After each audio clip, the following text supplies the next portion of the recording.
Gentlemen, may I have your attention, please? The show starts in 10, 9, 8, 7, 6, 5, 4, 3, 2, 1, go.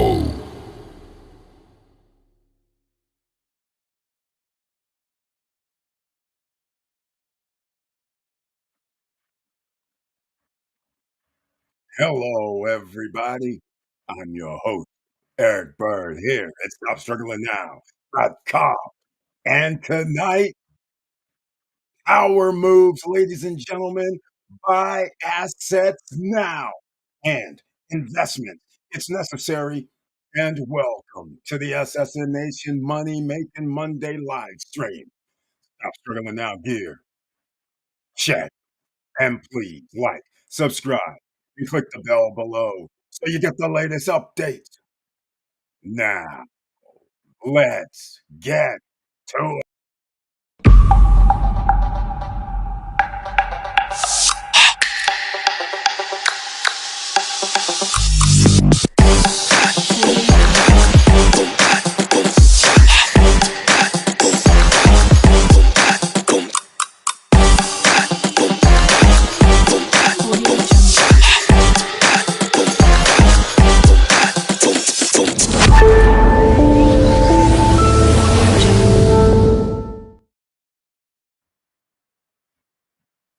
All right, welcome back, ladies and gentlemen.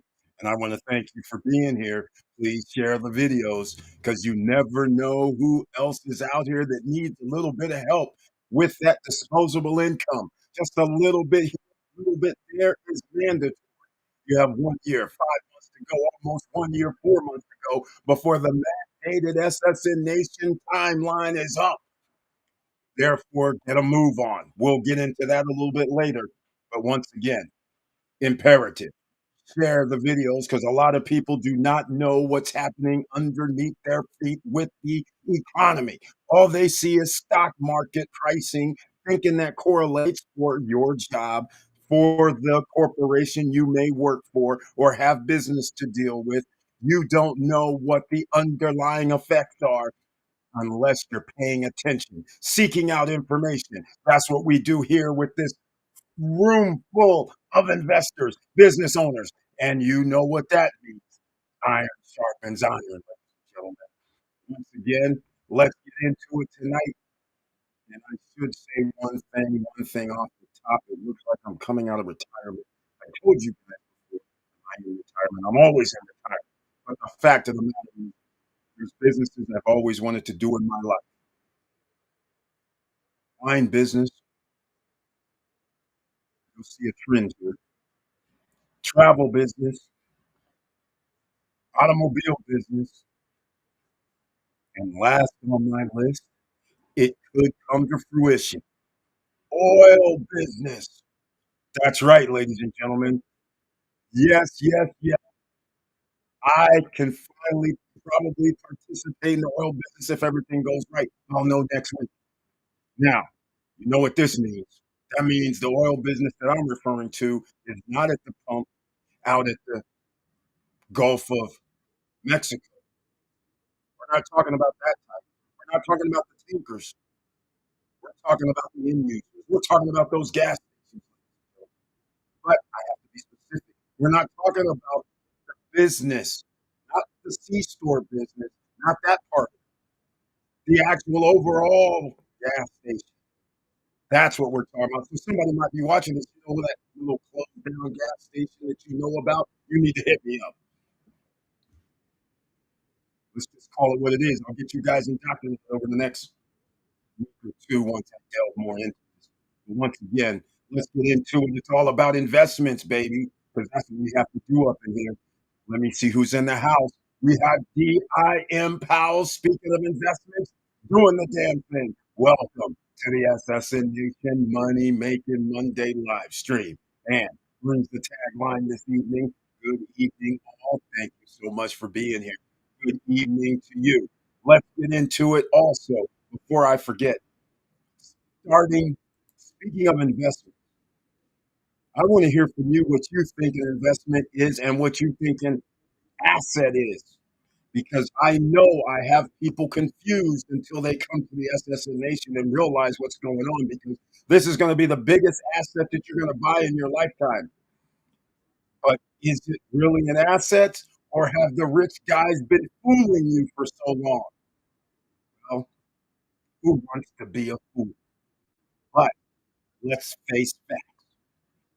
When you think the biggest investment, as they call it, I put it in quotes because any that does not give you a return and you can say sayonara, that is not really an investment. So when you buy your house, you qualify for the loan. It sounds like a liability to me. It acts like a liability to me. It smells like a liability to me. But you know why people think it's an asset? It's because unlike prior to 1980, homes only went up 1%, 2% a year. So it'd be no big deal. A house costs 110,000 now, it costs 112,000 next year. No big deal. So it was never really about an investment other than you were going to hold it for 20 to 30 years and the house you bought for 100,000 might sell for 130 after 30 years. All reasonable because you received a wage increase over 30 years of a little bit, right? To equal that little bit that went up. But then when we start doing the ultimate thing, tax cut, tax breaks, and all that, messing around with reducing interest rates, the Federal Reserve interest rate, which on the 30th, on Wednesday, there'll be a live stream. You guys know I used to live stream the Federal Reserve meeting. We'll see if they're going to keep the rate the same or reduce them. And so when that started happening, people were able to borrow more money from the mortgage company with less criteria. So imagine if you have a 4% interest rate to buy a house, and eventually it gets down to 2%, people start buying homes because they're like, wait a minute, I can reduce my interest rate and get a bigger home because you can buy more of a house when the interest rate is lower. So that means you have an increase in pricing. It's no longer 1%, 2% a year, or 3% per year. It's now jumps because now a $100,000 house that previously may be $450 per month, now all of a sudden for the same $450 a month, you reduce that a couple of points, meaning from 4% down to 2%. All of a sudden, I can buy a $200,000 house. See where this goes. I exaggerate about the 200, but go from 100 up to 140. That's a big jump. That's not a 110. That's not 103. That's not 102,000 next year. We're talking about we moved it to 130. I can pay the same amount of money. 140. I can pay the same amount of money. 150. I can pay the same amount of money. So hell yeah, let me go get that. All of a sudden, it outpaces wages. Now they say no, no. We'll allow you to be above the 28% debt to income ratio levels. We'll move it up to 33 to 35. How about that? Would that make you help? In fact, we'll go down to 2% for all you who don't need that. But for if you have a little credit or whatever, we'll go up to 2.5. We'll see, I can still buy the house as long as you gave me a higher debt to income ratio. Because look, I'm the bank. And if I'm the bank, I don't really care. Because as soon as you sign that paperwork, I'm shopping it around. Because I'm not going to wait 30 years to get $150,000. I'm going to get 100 of these $150,000 homes and wave the paper around and tell people to give me a few $1,000,000 tomorrow. So do you really think I care? Hell no, I'm selling off this weak paper, but I'm gonna get a AAA rating from Moody's and other companies that give their ratings, so some investor fund is gonna buy it for AAA rated, even though I know I didn't up the debt to income ratio from the usual 25 to 28 to like 33, 35. We're still gonna call it AAA rated, and you didn't need 750 or 740 credits. We'll let you slide from 620, 680. Don't see a problem. Guess what? You've been on that train, ladies and gentlemen. That tells you you don't have an investment at that point. Post-retirement travel. Welcome to the SSN Nation Money Making Monday live streaming DIM Pals and post-retirement travel. Been doing the salsa dance today because they've been doing investment. And he says his tagline, hello, Paul, let's do this. And what do I mean in case you just showed up? We make power moves up in here. These guys and me and a whole bunch of people in the SSN Nation, we invest in yield max ETFs and other dividends that distribute their dividends Friday and Monday. That is what you call an investment, ladies and gentlemen. You put money in, you go to sleep. Sometime during the month or week, money comes in. That is a proper investment. You guys get the game plan so far. If you're new here, DIM Powell says the mic is in and out. Of course it is. Hold on a second. Let me do something real quick. I'm going to do a recheck. Recheck.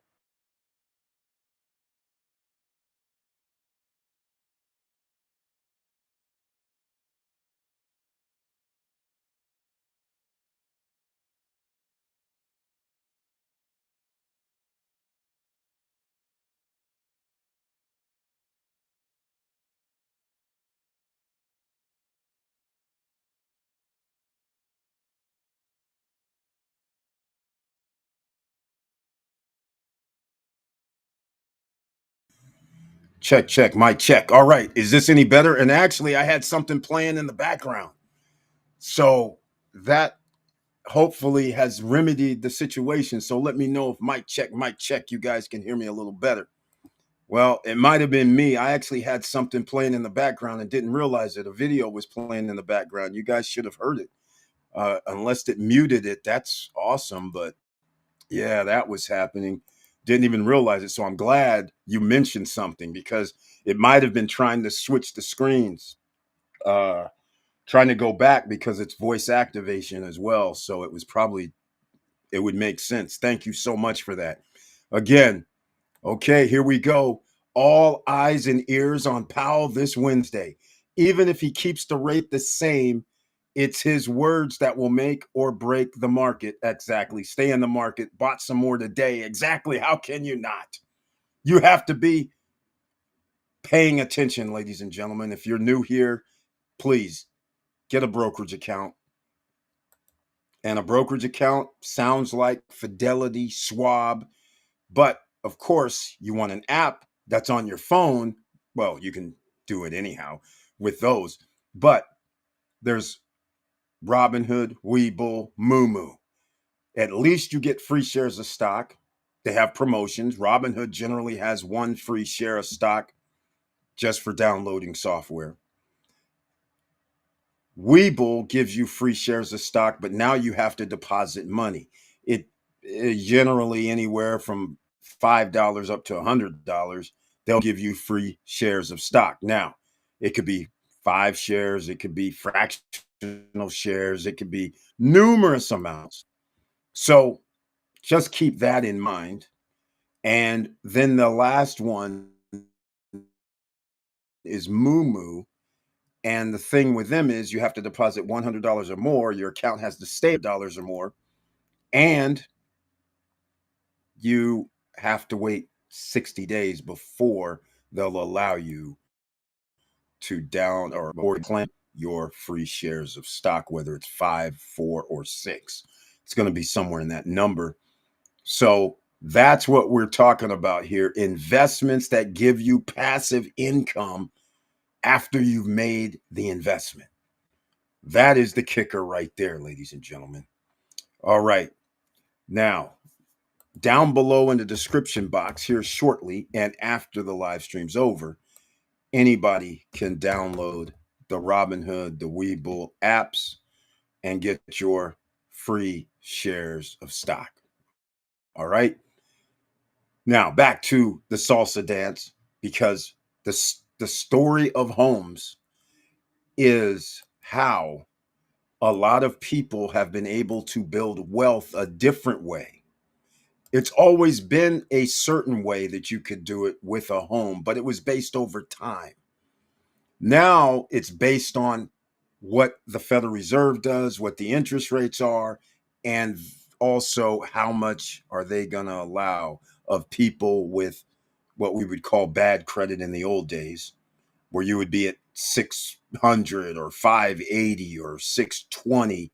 That wouldn't crack the code, or 650. You would be, prime.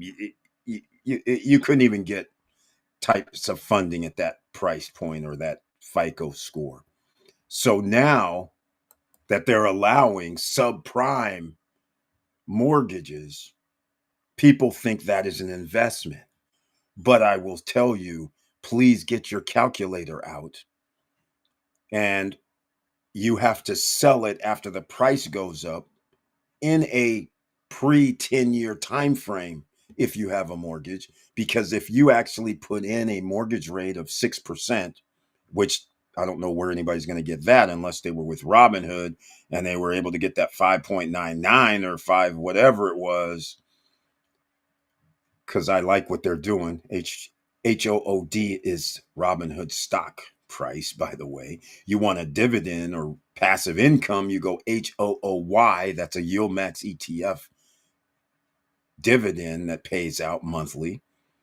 But either way, you gotta love what they're doing. But if you go to your calculator and put in $400,000, 6% loan for 30 years, you would then realize, whew, I'm glad my house is worth $850,000, because that's, or more, that's about what you have paid if you do that loan for 30 years. You're going to pay double the value and then some, just so you know. So again, that is not an asset, so to speak, and it damn sure is a liability. All right. I challenge you. All right. He's right about this. Um, here's what I think is going to happen. I'll put it this way. I didn't get a call from Powell. He's leaving me hanging this month. Here's what should happen, in my opinion. Let me know what you guys think. I think I'll start with this. The Federal Reserve is hoping inflation is around 2%. Well, inflation is nowhere near 2%. All right. 2.4, 2.3, 2.2, they might be able to justify it. But once you go 2.5, 2.6, 2.7, and that's if you take out food and energy, you add food and energy in, it gets to be over 3. They're nowhere near 2%. They're closer to, well, they are at 3% in all intents and purposes for their little fake calculations, because inflation is higher than 3%. All right, let's just so anyhow, so there is, in fact, what they should do is raise the Federal Reserve rate. That's what should happen, because otherwise, how are you going to get the interest rate down? That is why under Biden, inflation was off the charts, because of the pandemic 2020, 2021, 2022 shutdowns.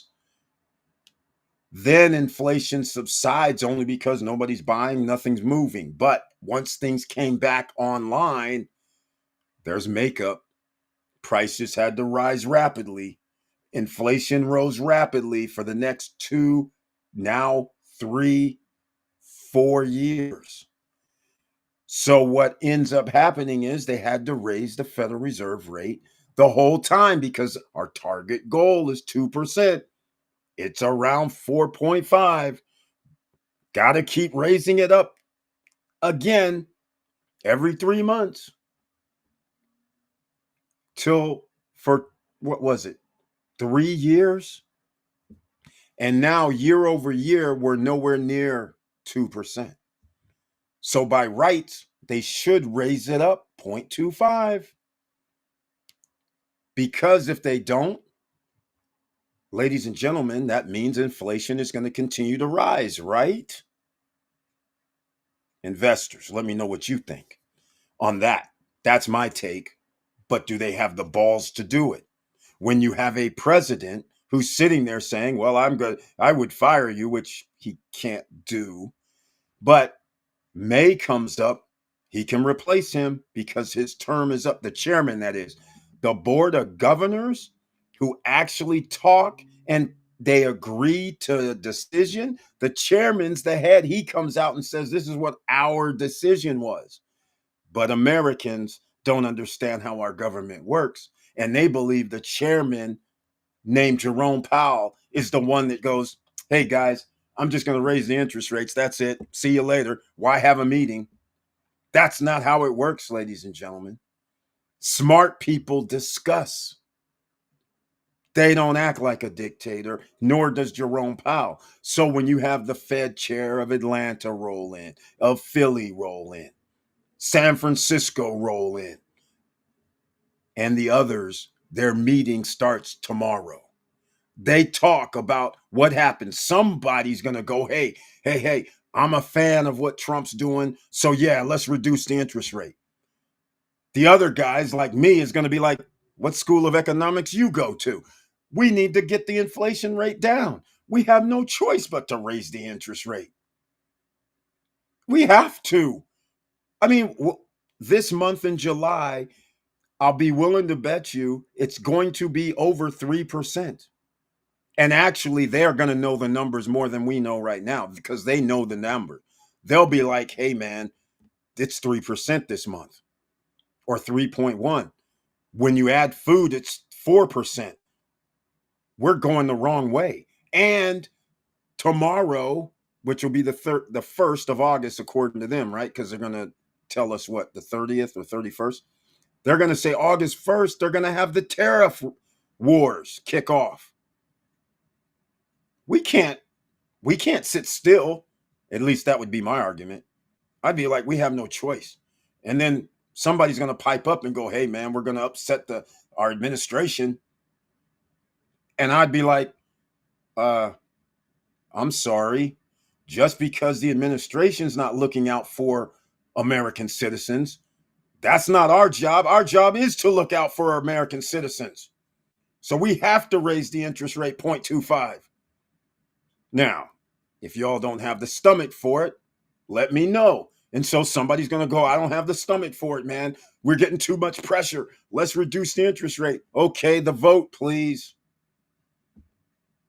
And if it goes 4-2 or some crazy number, then Jerome Powell, man, he could override, but he's probably not. He's going to go, if they get like a more than a majority vote to reduce the rate, he's probably not going to buck the trend. But I'm going to tell you guys one thing. Those of us who have assets, we're going to be on a rocket ship ride to the promised land. Everybody else, you're going to wish you would have put in that every cup of coffee you got, every sandwich you got, every McDonald's run, Subway run, Chipotle run, Chick-fil-A run, all that money you wasted. You're going to wish you would have had it in the stock market because that rocket ship is fueling. Whether they reduce the interest rate or not, it's fueling. You notice, even with inflation, that the stock market is still going up all-time record highs. But unfortunately, the American people can't afford anything because now we're going even higher. Prices are going to continue to rise on everyday goods and services. So good luck, Americans, except for all those who's buying assets. Now let's go. This is what we talk about here. The big boys are in the house. We don't want to leave you behind. Perfect. I did see that. Thank you so much. Greatly appreciated. All right. Yes, we can hear you a lot better. Thank you so much. I'm glad you guys you mentioned that DIM because it would have kept going. I didn't realize there was a video playing in the background. So it was trying to sparse what's supposed to be delivered. So thank you so much. Thank you, Post Retirement Travel, also known as Mr. Worldwide now. He's earned his honors. He's got the stripe, ladies and gentlemen, and he's about to be off to the worldwide tour. And I always love it. If you can't get the worldwide tour under your belt, I highly suggest Americans do this. You really need to go out into the diversified world. You need to go around. And the basic symbols of every place you go is people are just trying to survive. They're trying to make a better life for their families.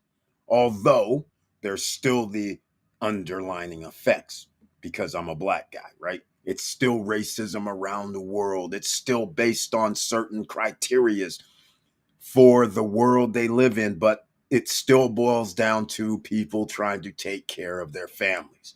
And then when you go shopping, soon as you swipe your first card or you've changed into the currency and made your first payment, and then you realize how much it is USD, you're sitting there in disbelief. You're sitting there going, hey, man, I got like 4 or 5 drinks. I got 2 entrees. I got 2, 3 appetizers. What do you mean it's $15? What are you saying right now? I think you gave me somebody else's bill. This can't be my bill. I'll repeat. 2 entrees, 3 appetizers, 4 drinks each. $15? For all this? Yes, sir. I'm like, are you punking me right now? No, sir. Is there some surcharge I don't know about? No, sir. That's your bill. I'm like, oh my God, where the hell do I live? Because I know when I get back to America, this right here is over $100. What are you saying? No, sir, not here. I'm like, oh, I'll be back. I love this place. Oh, and by the way, you guys know in America, you still are giving the waitresses, you're still giving them your debit cards and credit cards. Can you believe that? Outside of the country, they bring you something, even though they start doing it here, a little bit here and there. They bring you something where you slide your card in front of them called security. So you're not letting somebody take your card and potentially run your numbers or do whatever the crazy stuff they want to do. So just think about that too. All right. Here we go. Post-retirement travel. The baby boomers generation was able to build wealth with real estate and stock market. Exactly. Generations post-boomers like Gen X and Gen Y are dealt a bad hand. We knew it was going to happen a long time ago when we kept telling people 40 years ago. It was told already. They said, hey, you can't do this, what Reagan was doing. Trickle down. You can't do this. Because now you're creating your grandkids, your great grandkids, your great great grandkids can't pay back the debt. We're not going to be able to pay back the debt. And then they kept kicking the can down the road. So now we have what you're going to call 1940, 1938, 1935 in America. But you know what? The whole reason why it's not is because we still have this top 10, top 15% who do have the wealth. But what's happening is it's everything from The bottom 80% is deteriorating. But the top 20, top 15% get to stay above the fray temporarily until workers aren't going to show up, until people are sick and dying. Then all of a sudden there's going to be a disruption. Now people aren't going to get paid a livable wage. And then that's when implosion occurs. Like I said, you live in a third world country, but you don't know it yet. And this bad hand, because the baby boomer generation, and I will say it's not really baby boomers. Baby boomers were happy, just like you would be happy if your job paid you on average of the rate it should be for livable wages, somewhere between $44 to $66. That's what people should be making per hour. See, so the fact that we're on this $15 an hour, $20 an hour, $25 an hour, and that's a norm, unfortunately, that is putting people into the poverty stage. You have to make 44 to 66 right now an hour to equal what people were being paid in 1960. Okay, just think about that for a second. So when people said one person could have a car, could have a house, go on vacation, and have money to invest in a stock market. One person, ladies and gentlemen. So what I'm getting at is one person making 44 to 66 in today's money equals that little $2 or $3, well, $3 or $4 job in 1960. That took care the man could go home, the wife could stay at the house, and everybody's fine.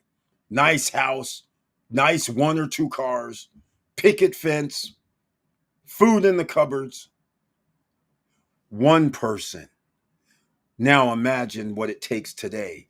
2 people to do the same thing, which should be a household of anywhere from 90,000 to 132,000. Guess what? That's what you're going to have to make to feel comfortable. And unfortunately, 2 people are going to have to do it.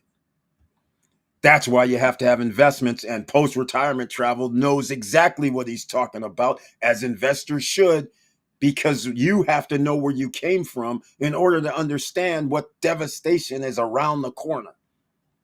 Because if we increase the federal the deficit as we have done, then you know what that means.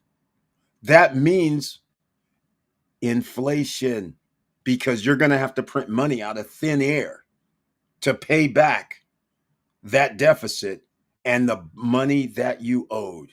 The interest you're going to have to owe for printing money out of thin air, and you're creating more currency.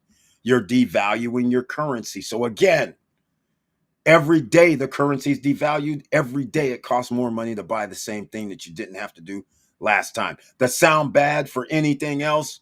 Yes, Bryson Merriweather, welcome to the SSN Nation Money Making Monday live stream. Let me know if this sounds a little bit better, because there was a problem a little bit ago. Let me know if that was rectified. Mike is in and out. He's saying the same thing. Let me know, ladies and gentlemen, has it been corrected? I'm going through it now. In fact, let me go down here, and I'll get to your letting me know in a second. Mr. Compensation is here. Peace fam is in the house. Welcome to the SSN Nation Money Making Monday live stream. I greatly appreciate you being in the house. I love what I heard on your last live stream. Go over and check out Mr. Compensation. The man has it up here. And I will have to say, because he knows what I've said. I've said it before. I'll say it again. You know, when somebody has, you talk to them, you're around them, you know the level of the mental level that they have. You understand the way they speak, the way that they have it within them, that they're a superstar, but they don't believe that they're a superstar. They may not just be there yet. It takes a little bit of time. Well, all these years I've been waiting, and the man has just now blossomed as I speak. I could not believe what he was saying. I'm out here on TikTok. I'm getting compensated on from TikTok. I said, "Oh, about damn time." I'm happy as hell for the young man. He's making it happen. The young gun is doing it finally. He is the man, and you guys need to know he has something to say. What's up in his brain? Woo! He's got some fire. You guys should go check him out every now and then. But that TikTok must be fire. I know that's short form, but go over to TikTok. Go to Mr. Compensation. It might be Mr. Compensation 365. I don't know. But on YouTube, it's Mr. Compensation. You can click on his profile. Go check him out. It looks like he's ready, ladies and gentlemen. He's ready. James Way, welcome to the SSN Nation Money Making Monday live stream. And James Way's here, and he says, "Hello, people. Glad to be here." As his tagline starts, as you know, the rent is still too damn high. He's exactly right about that. Very nice to see you once again. We making power moves in here, ladies and gentlemen. You need some real estate, though. Don't get me confused. I should mention this. You need some real estate. Why? Because you need to rent something out. But let's get real. Can it be a fourplex, threeplex, twoplex and get an FDA loan? FHA loan? 620 credit score? Can you find one? You will shortly. They're all over the place. They're gonna be. Why do I say that? Well, there's mismanagement all over the place. And after 1 year and about 5 months, when things start hitting the fan, the hiccups start happening, people are gonna start bailing or not being able to afford their mortgage because people are moving out or people can't pay the rent. You have to evict them. In some states, it takes more than 3 months, but your mortgage is still going to be due. Now you understand where I may be going with this. You know what? I mentioned this just the other Monday. This is Money Making Monday. How about I'm going to do this? Home Path. Yeah, that's the one. Fannie Mae. Home Path. Is it .com, .gov? Can't remember. We'll go here. I'll do this. Hold on. Home Path. You want to get some of those Fannie Mae properties that they are holding? Oh, I'll do this. I'll do it the right way, I guess. I'll put this in the chat room. Oh, yes, ladies and gentlemen, we give you the tools because when things blow up, this is where you go. You know, you go here. See that? Home path, home path. Fannie Mae. You guys see that, right? That's right. When things go to hell, even right now, people have already started returning their FHA, Fannie Mae, Freddie Mac. Come get it. We're going to give you the keys so you can move out. Here's 10 G's so you can go find another place. Thank you very much for returning it. And then they're shipping it over to the rich dudes. But guess what? Everybody's a rich guy when you have the source. All right. You guys like that one, I'm sure, right? Okay. So then you're going to go, Eric, okay, forget about Fannie Mae. What about them HUD homes that I heard is on the market and all this, that, and the other?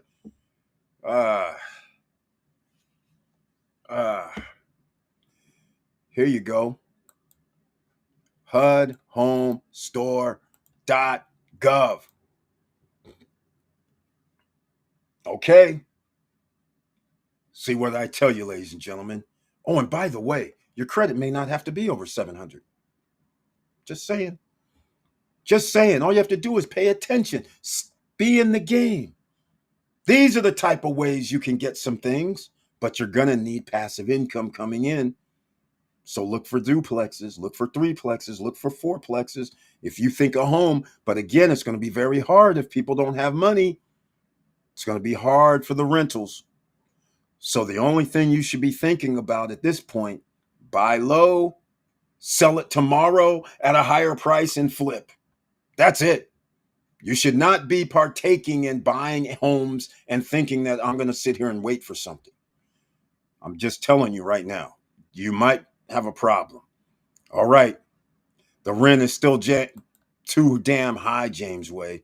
But you know what? The passive income matters.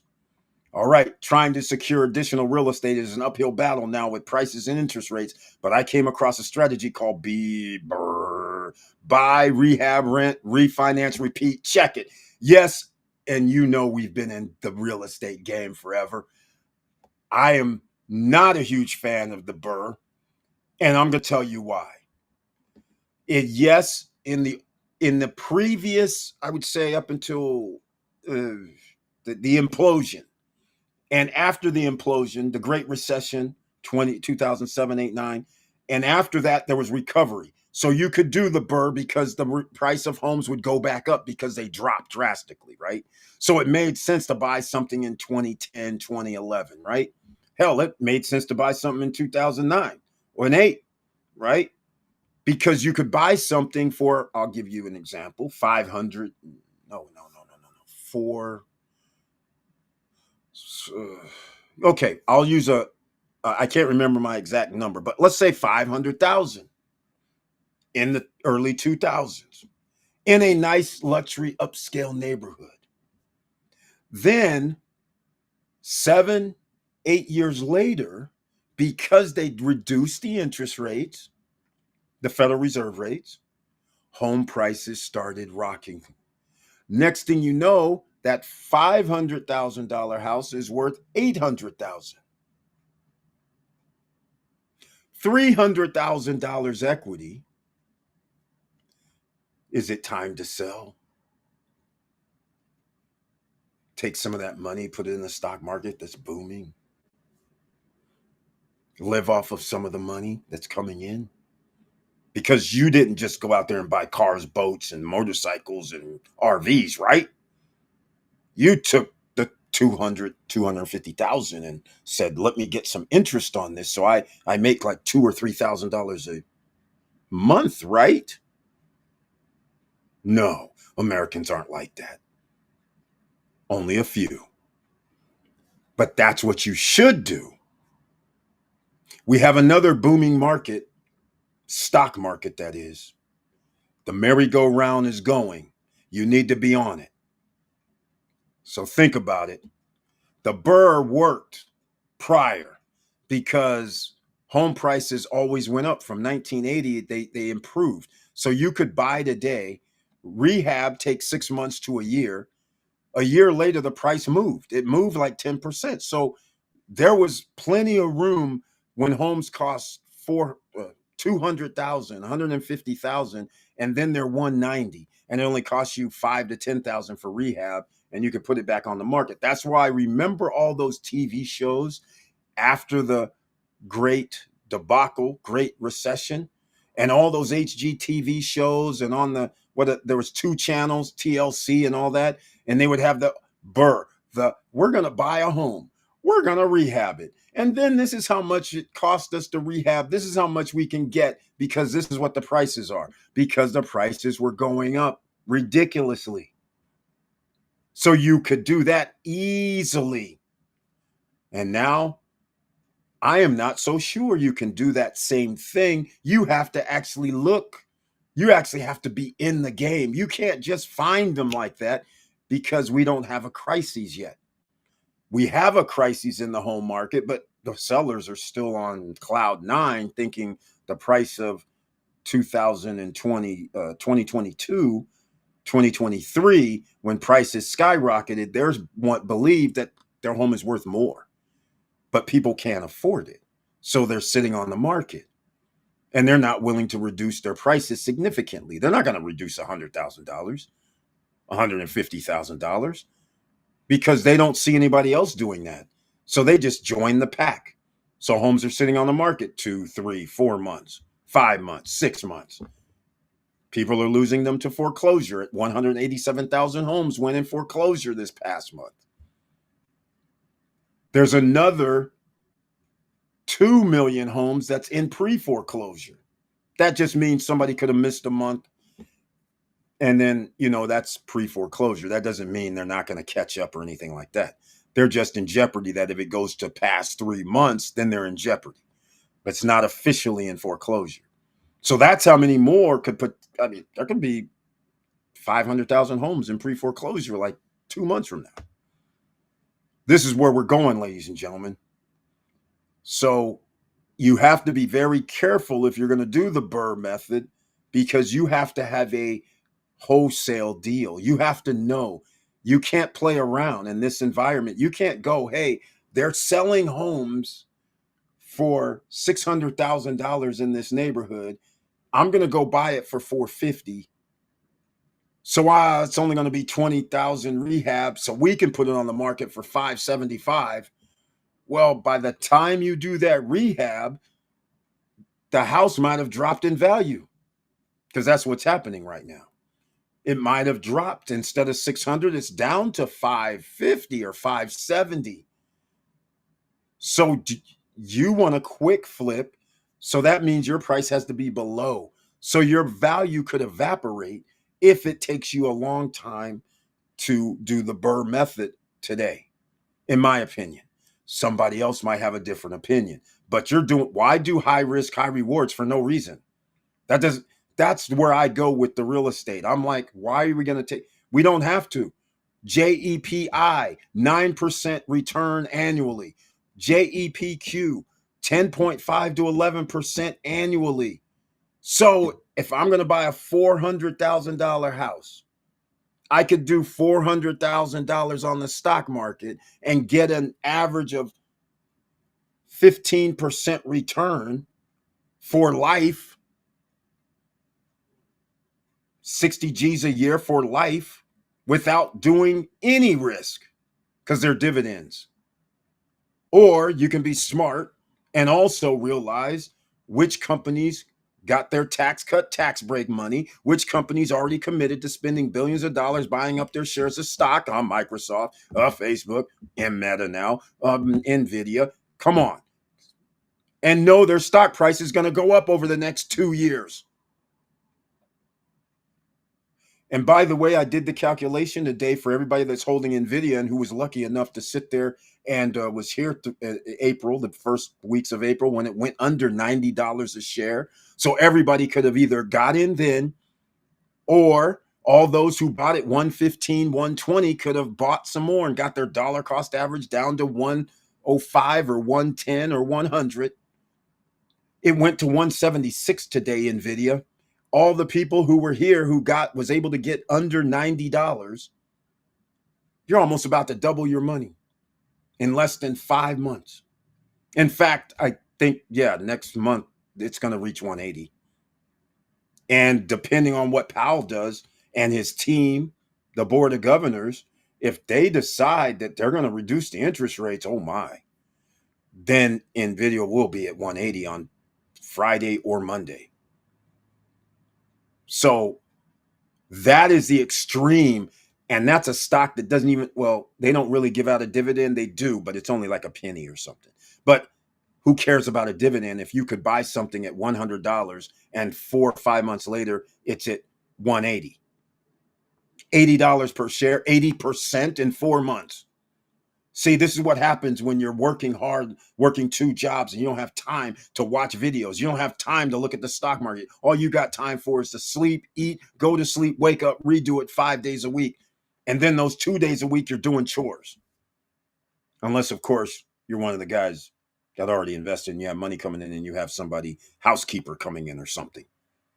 But if you don't have that, then mowing the lawns and washing cars and doing whatever else you got to do on the weekends. And then you're back on Monday, wash, rinse, and repeat. But again, this is why we had to temper what we're talking about with the pre-construction project, because at the same time, no matter what you're going to do, now the stock market is potent. You can get yield max ETFs, option income funds, defiance groups, and all of this. And they even have higher distribution rates. We're talking about higher than 20% in a lot of cases. So you have people, and I got to go back to something else. Jerome Powell and company. No matter what they do, the stock price is still going to do what the stock market's still going to rise. But they should reduce the rate, right? I mean, increase the rate is what they should do. And it'll still go up. It's like It's not a bad thing if they do that. So if it goes down, then if you think the market was what it was already, you can only imagine what's going to happen. So you have to be in this game. So don't be shy out here. Thank you so much, DIM. Let me go. Thank you. Fine now. Thank you so much. All right, you guys, there may be some new people here. They don't know about the home, the Fannie Mae. You see it on the screen. You want to go find some of those homes they got back? There's the list. Go check them out. Some people may be saying, hey, what about HUD? Go check them out. Okay. I'm just saying, ladies and gentlemen, we get you to the game plans. You get opportunities. Opportunities only come along once in a blue moon. You got to make the best you can do with it. EV Place, another investor's in the house who also was doing the salsa dance today. We're like, yeah, what am I going to do? Okay. You know what I did today? Just like post-retirement travel. I said, you know what? I already know what they said about NVIDIA, Bank of America, other fund managers. They're ranging it from $200 to $250 a share by the end of the year, the beginning of next year. I'm like, the rise it's going already. There's a myriad of analysts that have said that. So we know it's getting to 200. So I said, oh man, I don't even care if it's at 175 or whatever. Let's get some more. Because if it goes from 175 to 200 to 250, come on. That's still more than 40 or 50%, right? Come on, ladies and gentlemen. Get with the program. EV Place is in the house tonight. Another investor, welcome to the SSN Nation Money Making Monday live stream. And he says his tagline this evening. Good evening, everyone. Speaking of car insurance, today I was able to get a discount on my car policy.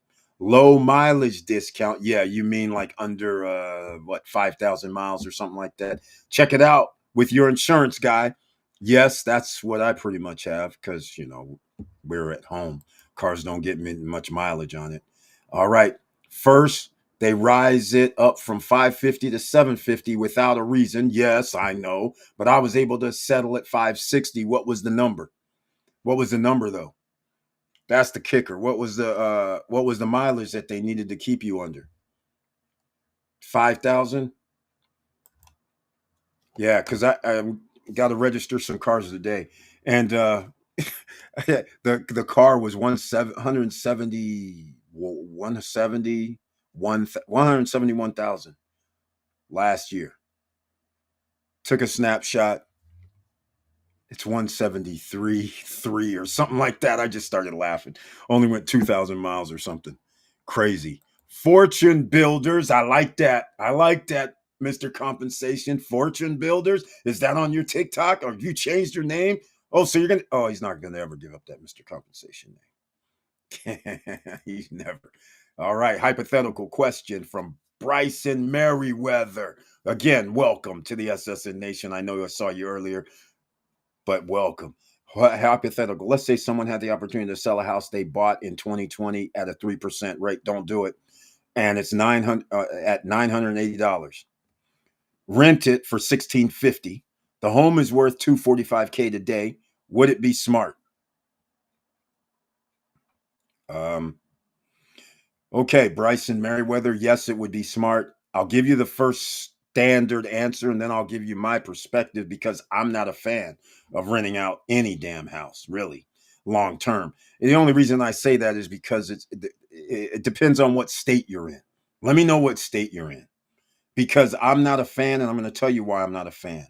When you're in a declining market, not declining market as in the stock market, but when you're having companies and corporations have to lay off people and jobs are getting harder and harder to find that's a decent wage. I don't like what I have to do when I have to evict people because the thing is I give them my house to rent or my apartment or my townhome. They lose their job. And of course you feel sorry, but what can you do? Right. For your instance, you owe $980, right? plus any other associated cost if it's in an HOA or the maintenance and upkeep of the lawn or whatever the agreement is. But let's just say it's 980, and now the rent doesn't come in. They say, hey, where's the rent? And they tell you through the manager or if you're direct, I lost my job. And they're already living paycheck to paycheck because 80% of the population in America is living a paycheck to paycheck. So, I'm like, oh man, sorry to hear about this. That's all you can say, but you're going to have to pay the 980 to the mortgage company. So, of course, you try to be sympathetic and say, hey, well, what are we going to do? Because if you don't have a job, do you have any leads? I mean, because next month you're going to owe another 980. So, I'm not going to do anything right now, trying to be the nice landlord, but I can't.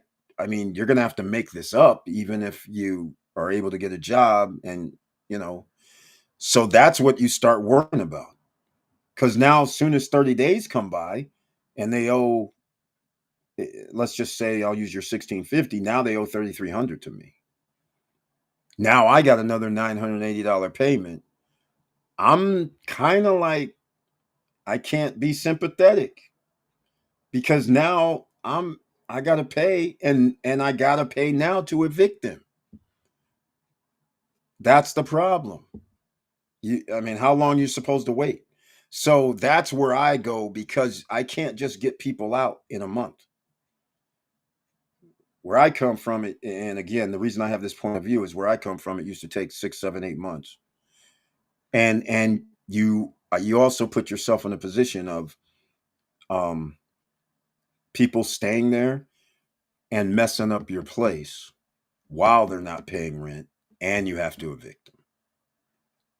That's what, because as a landlord, the states I operated in, you cannot just change locks. You can't go over, take doors off the hinges. You can't go over and do any of that BS because they can sue you. You have to go through the court system. And depending on the court system, court could say, hey, come in for the eviction 5 months from now. We're busy. We're stacked up. So if you're in like a state that's proactive with evictions where it can be done in 30 to 60 days, because remember, the person has to miss the payment to begin with. Then you have to give them either a 3-day notice to pay rent or quit in most instances. And then after that, after they don't pay the 3 days, now it's your move next. Are you gonna go try to evict them, which is gonna cost you money, or are you gonna do something else? I mean, there's not much option. So I'm not really a fan of renting homes that much. The 980, 1650, I like the number. The difference is great. I like that. But does that really cover everything? How much profit are you making? Because it looks like you're talking about almost 600, what is that? That's 650, six, almost, let's call it 700. It's a little, we'll call it 700. But the point is, how much profit are you really making? That's the real deal.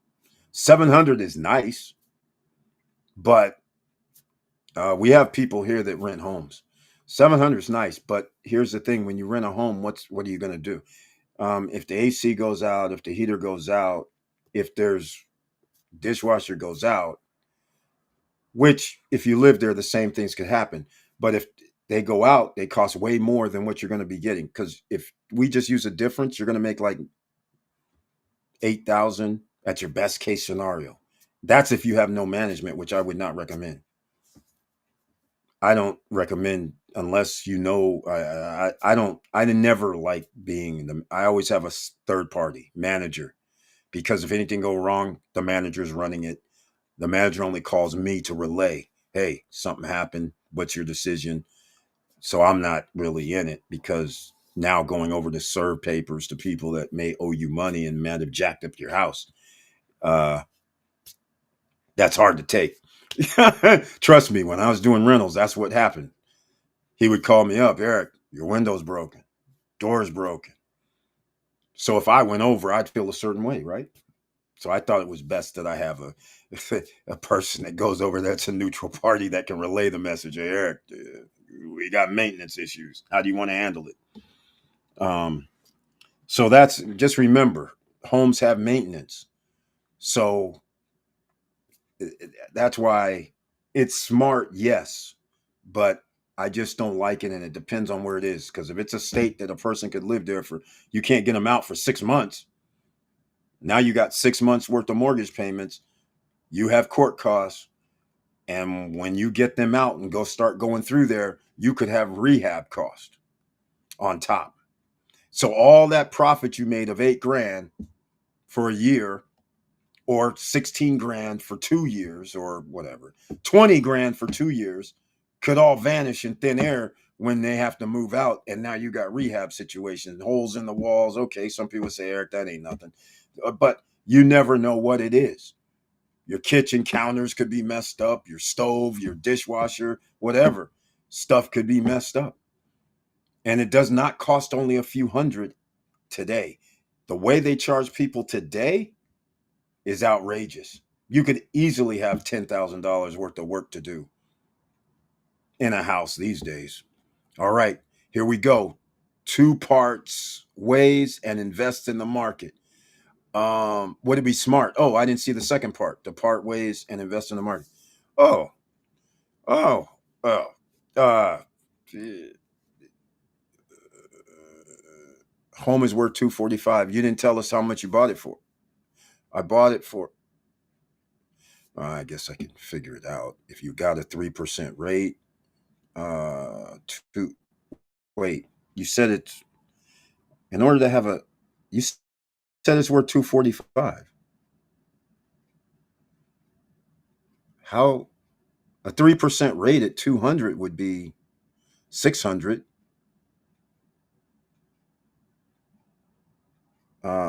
You said you say you have a 3% rate. That means that's a $300,000 house, right?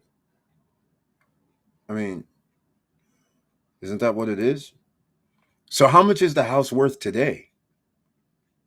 That's the question. You mean because otherwise, hold on, it's 245. I'm gonna do something real quick.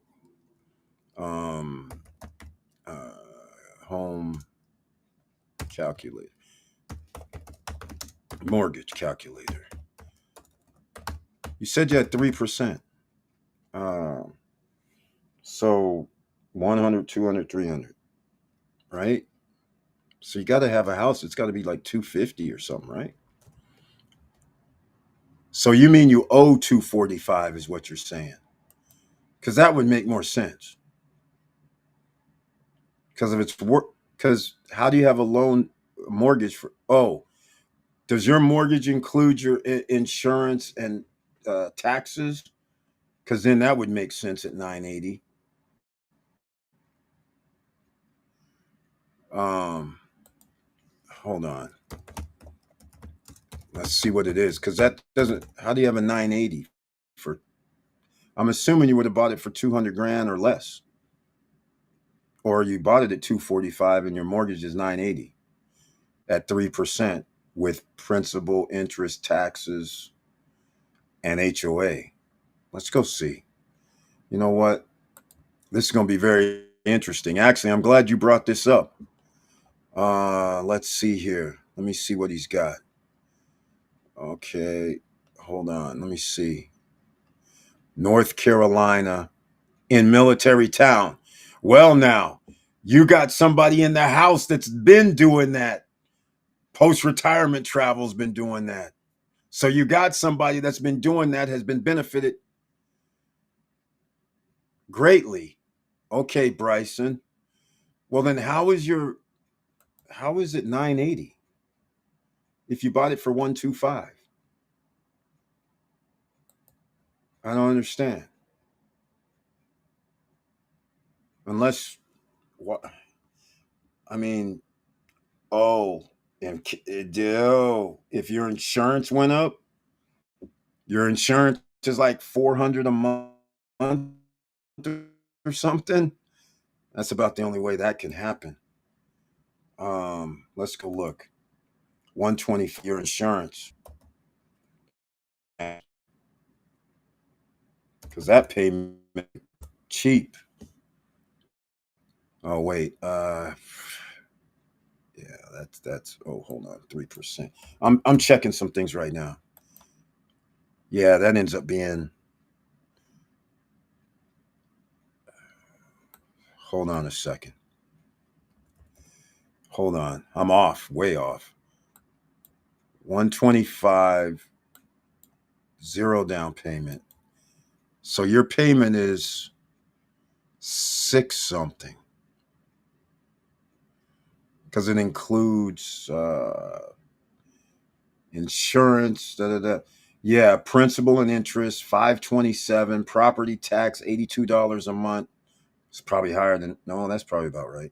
And then homeowners insurance, $700 a year. Well, okay, so something is getting him up to 950. It's either HOA or the insurance cost, and the property tax cost has went up. Because otherwise, you would be paying $675 a month with a $82 a month property tax and $66 HOA homeowners insurance. So I was off, way off, instead of three something.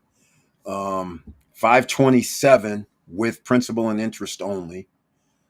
So yeah, I guess that's your insurance and property tax gets you at 980 right now. Okay. Well, I got the numbers a little bit different.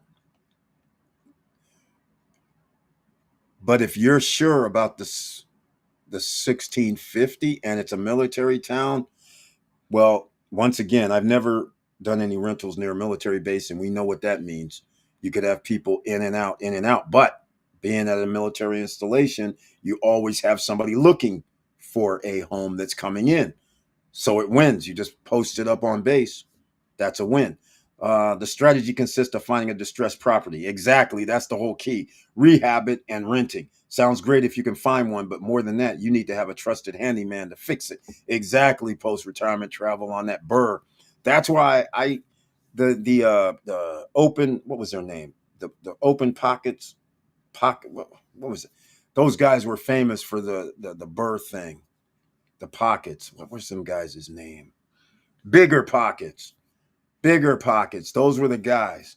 And yes, I used to be hanging out with those guys where we're talking just how we're talking here now.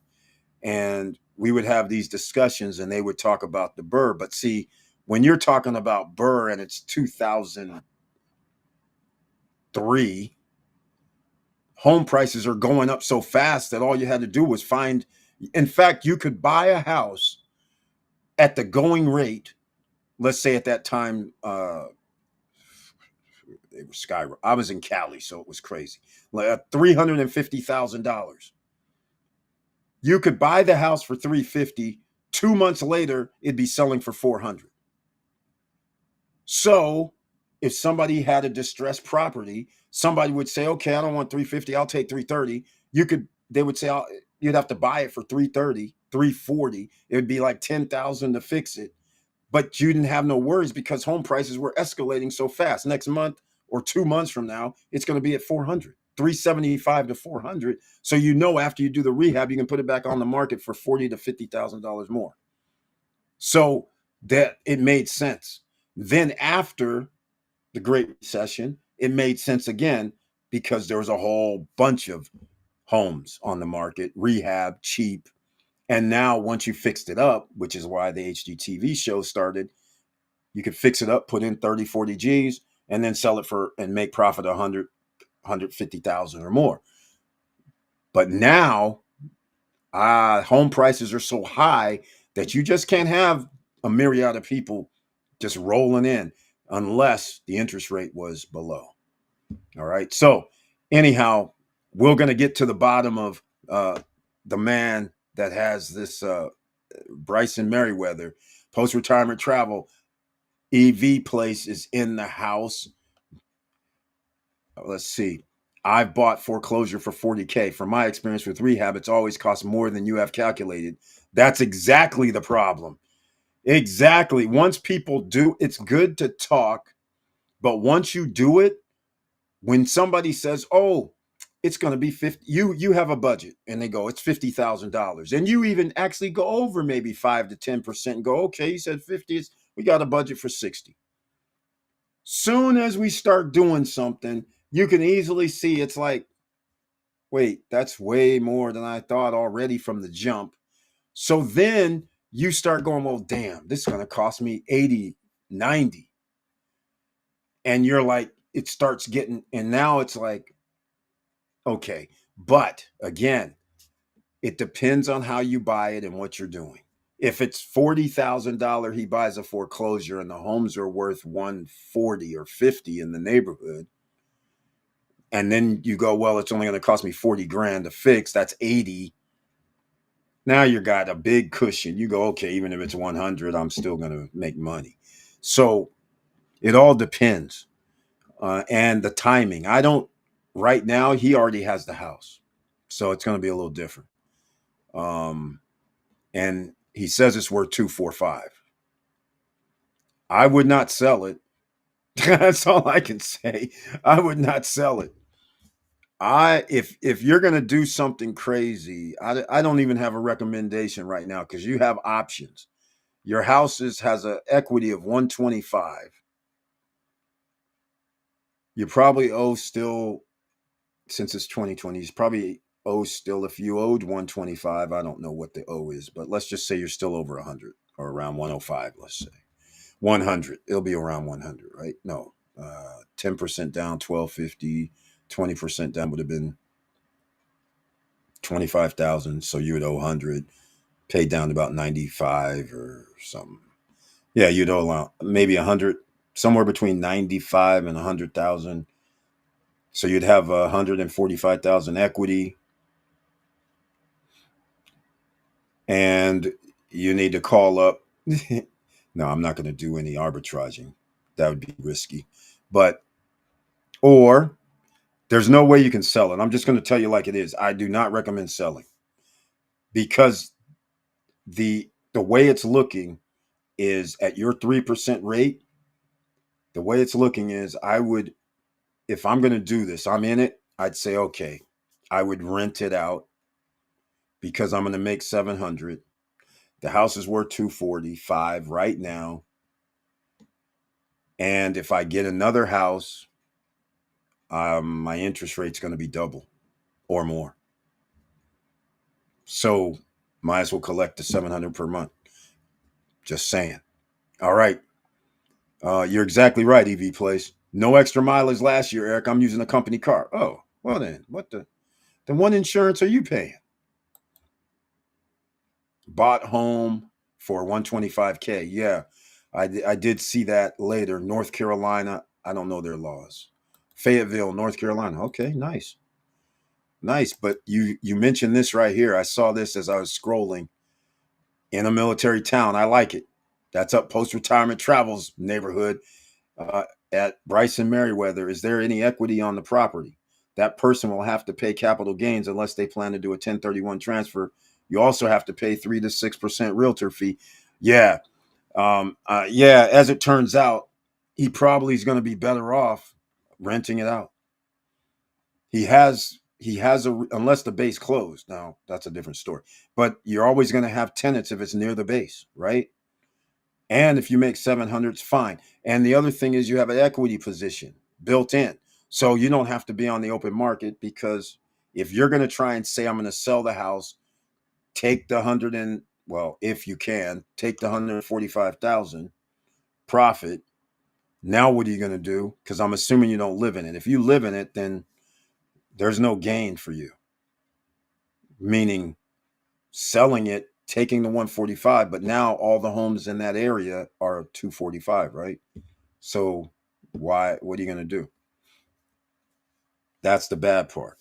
We'll see how this shakes out. He'll be telling us some info in a little bit. Brian P., Mr. Dividend, he was in here doing the salsa dance. He got that dividend bing, bing, bing, bing today and on Friday as well. And he likes those nice little dividends. Ladies and gentlemen, Mr. Dividend here has thousands of shares with YieldMax ETF stocks. Some pay weekly, some pay monthly. But 1,000 shares, start thinking about that, adds up. Or 2,000 or 3,000 or 4,000 or 5,000. I know he has 5,000 shares total. He probably has more than that. But can you imagine 5,000 shares and you have an average of 50 cents a share? 50 cents. That's $2,500, ladies and gentlemen. That's if it's 50 cents a share on average. What if it's higher? What if it's lower? I think a lot of people wouldn't mind $2,000 coming in every month if you can get it. All right, or more.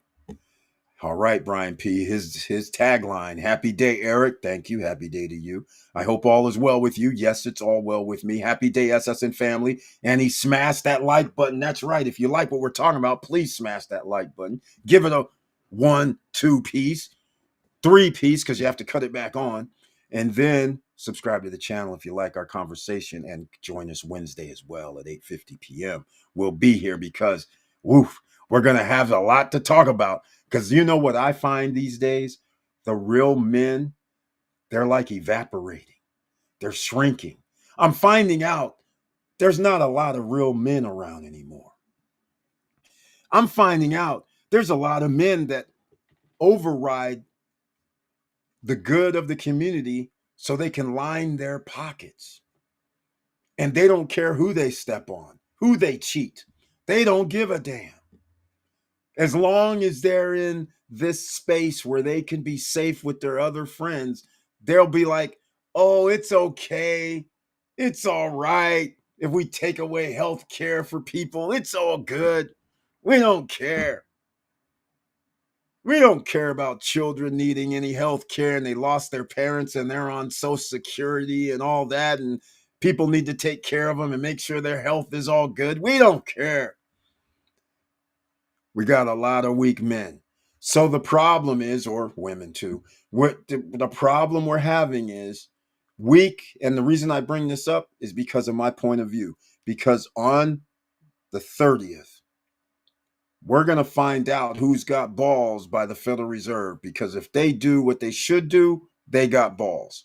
If they fold and go, oh man, this dude, dumbass, is harassing us and he's going to have his friends calling us and threatening us and we can't hang, so we better reduce the interest rate. Well, all I can tell you is, ladies and gentlemen, you better be in for one hell of a ride, and you got 1 year, 5 months to make sure you got your debt down to zero, you got a 775 credit score, and you got passive income coming in, because we're going to inflation territory. And inflation territory is bad for the individuals. It's great for corporations that's going to be making profit. And as a shareholder, we love it. And that's where it goes. So you're going to have to be in the game, and you'll know on Friday afternoon or Wednesday afternoon. I think it's Wednesday afternoon. You're going to know, because you'll see either the stock market staying about level or you'll see a spike, because either he said one of two things. He either said, we're going to cut the interest rate, or he's said, we're going to cut the interest rate and we're still going to do 2 cuts this year. Or, I mean, keep the interest rate the same. We're going to cut the interest rate still twice this year. Either way, stay level, cut the interest rate. He's going to say, well, if he cuts it, then it's off to the races anyhow. If he stays the same, then he's going to say, we're going to do 2 rate cuts this year. But if he does the other one, where 0.25, 0.1 increase, stock market's not going to do anything. It's just going to continue on the same path, rising, because the rich guys already have the game rigged. Again, let me get you guys up to speed in case you just joined us. I give you the real synopsis coming out of my brain. If I do tax cut, tax breaks, and I make sure the rich people have money, They're going to buy stocks and corporations because they own 93% of the stock market. They own stocks, so they want them to go up. And if they get trillions of dollars, they're going to buy their shares of stock to make sure the price goes up. It's free taxpayer money, right? Free money. I own the stock already. I own the corporation. Our corporation is using our own money to buy back our own shares of stock. Now we get an influx of money from the government and we get to buy some more and we get a tax reduction. So we get to write it off when we buy some more. It's a beautiful plan. But that means it's still going to go up with or without whatever the Federal Reserve does. If they increase the rate, it's still going to go up. They decrease the rate, it's going to go up a whole lot faster and a whole lot bigger. But either way, we're in. We're riding. The implosion's not happening until 2 years, but you're going to be ready in 1 year, 5 months. All right, Brian P., let us know what's been happening with you, man. Post-retirement travel at Bryson. Where is the property? The rent appears to be low. Uh-oh. That's great news. How is the house? Here in Florida, a 1650 rent for home. Good luck. You won't find it. Exactly. Yeah. How big is the house? Because where I come from, California kid, 1650 would mean the house is only about a 1,300 square foot house. So if that, and he's right, if the house is like 2,000 square feet, you should be renting it for more than that. But then again, hold on, because we can all go to Zillow and get an idea of what the rents are for that house in the neighborhood of Fayetteville, right? To get this even closer, post-retirement travel, the person is military and qualifies for a tax exclusion. There we go. There we go. There we go. Bryson says, so what's he saying? Hold on a second. Hold on. Yeah, okay. Right. Tax exclusion. You mean property tax? Is the military 100% disabled? Not all states offer property tax exemption for military. He's correct about that. He's right about that. What are we talking about? Bryson's on it, though. He says they were deployed and changed locations so they don't have to pay capital gains if they sell before 15 years. You don't have to pay capital gains anyhow. Okay, I'm confused. So are you okay? So I'm going to use this as if you're the buyer. So you own it, and if you sell it, you don't have capital gains because you don't have the house isn't worth 350 or 375. You have an exemption anyhow up to like 250, and if you're married, it's 500,000. So you're not even in the ballpark. Your home would have to be worth 325 or more than that, 375. And even then, it has to be worth more than 375 for you to pay capital gains on it. So, and you know what? Now that you mention it, there is something in the tax cut bill that just came out. I think it's the same. Let me go Google it. I think they kept it the same. If you're single, 250. If you're married, 500. They did something with it. I don't know if they increased it because they might have, because homes are worth more now. Homes are, yeah, you can exclude 250,000 of profit, 500. I thought they changed it. I thought they changed it. The 2 years, okay, they still have the 24 months you have to live there in a 5-year period. Okay, that's cool.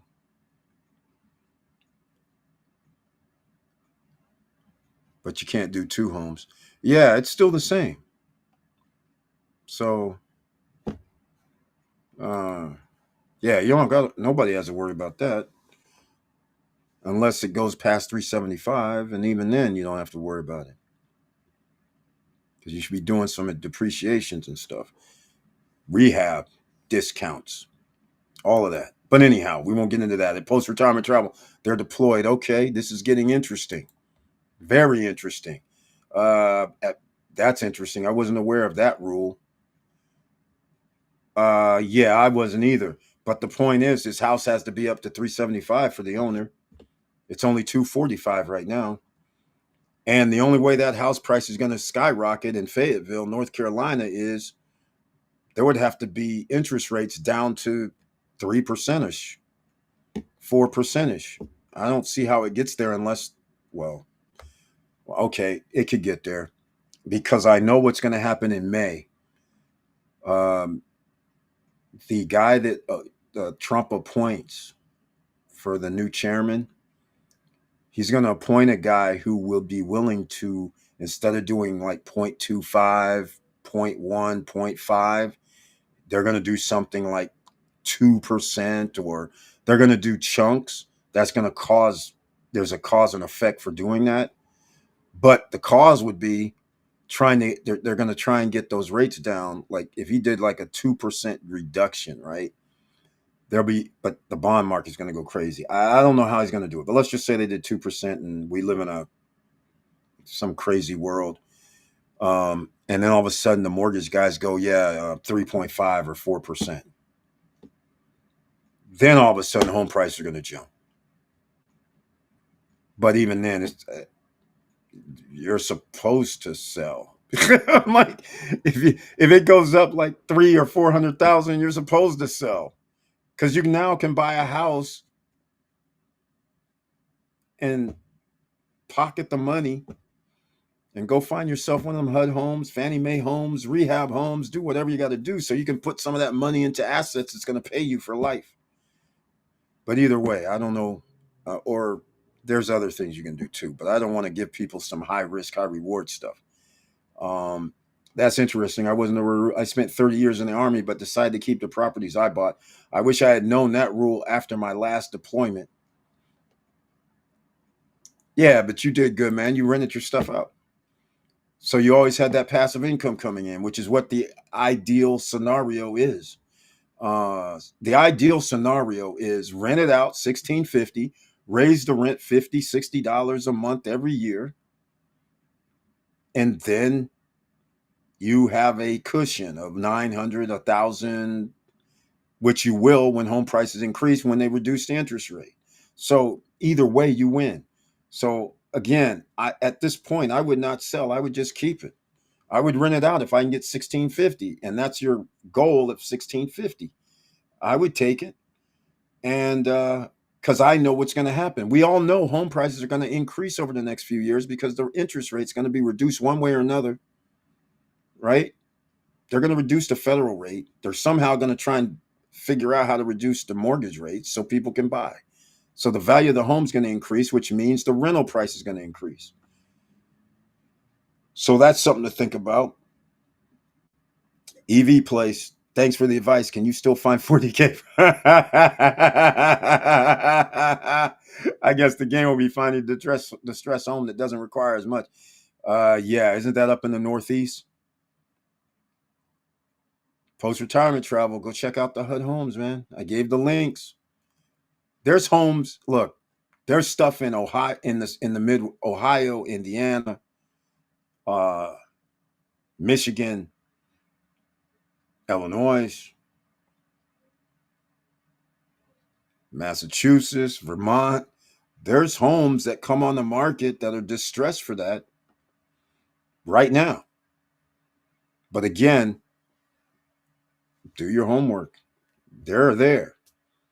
They're usually aged a little bit. That's why they need rehab. Nobody wants to spend the whatever 20 grand, 40 grand. People don't have it, so they sell it. I mean, I still get stuff from Cincinnati, Ohio, in the Indiana area, all that, and there's still properties. It's just that they're like apartments, and it's well, 4, 5, 6 units.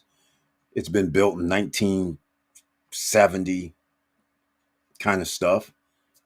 It's all there, all the time, because they always need rehab. So the owners aren't willing to get the rehab done, they're willing to just sell it because they can get today's money. Remember, they bought it in, sometime between 1970 and now. So whenever they bought it 15 years ago, it was very low compared to what they can get now. So there's a huge difference. Even with the rehab, somebody's going to give them 20% less. That makes them few $100,000 in the pocket. Plus, they were getting the revenue for the last 15 to 20 years. So it's a win-win. So yeah, there's going to be some. You just have to look around in the other locations, in the Northeast, in the Midwest. There's stuff all the time. It's just if you want to take the high risk, high rewards. Joe Nay in the house. Another investor's here. Welcome to the Assassination Money Making Monday live stream. And he brings up his tagline this evening. What's good, everybody? You know what's good. How is everybody doing this Money Making Monday? You know, the smash of the like button, the salsa dance while you were over there in the Salsa Nation. That's what was happening. You got the notifications. Okay. He says MAPFRE insurance.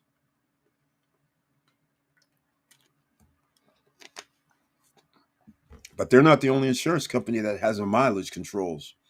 If you say the car only gets like 5,000 or less miles per year, you can get lower insurance.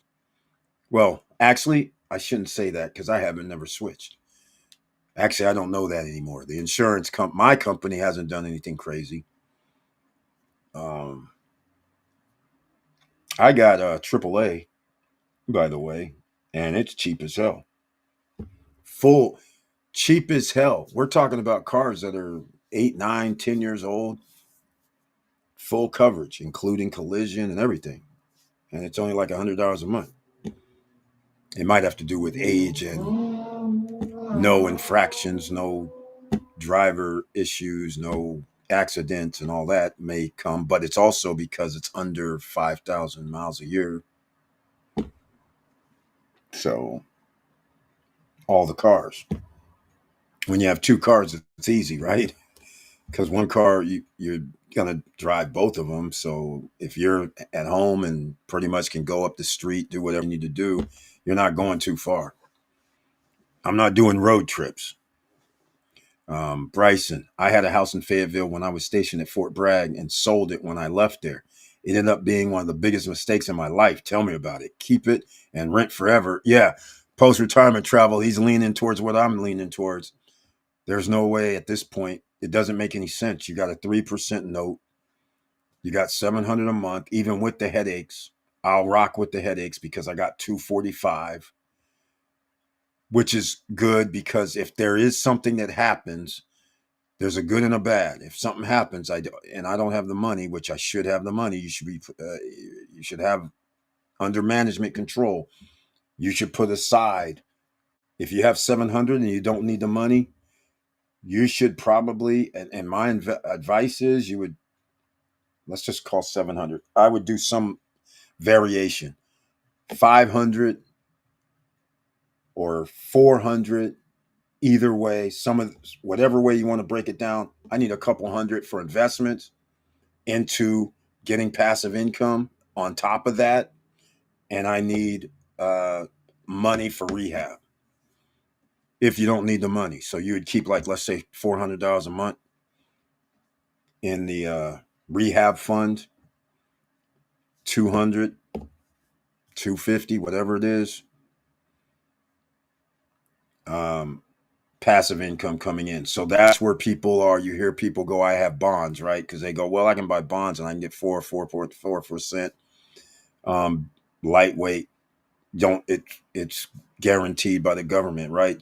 So some people are happy doing that. Other people are happy, like us. I'm trying to do, get that passive income coming in from dividends, at least to get 10% back on your money. JP Morgan, JEPQ is like my favorite one at this point. JEPI is decent too. You'll be at around 9%, but why? I mean, you can go higher risk with what you should think about now, are Real estate investment trust. Okay, I'll put it this way. Depending on what happens on the 30th, because if they do reduce interest rates, real estate investment trust is off to the rate. That's a good thing because they're giving out 14, 13, 15, 18% interest on your money right now. Some people would say, okay, give us the scoop. High risk, high rewards, ARR, high risk, high rewards. But again, check out mortgage backed. Make sure it's not mortgage backed, right? Because we don't know what's going to happen with mortgages. But if he reduces the interest rate, that's a good sign. So you should be good. So you go ARR at around 17.5% earning money. That's a good one, right?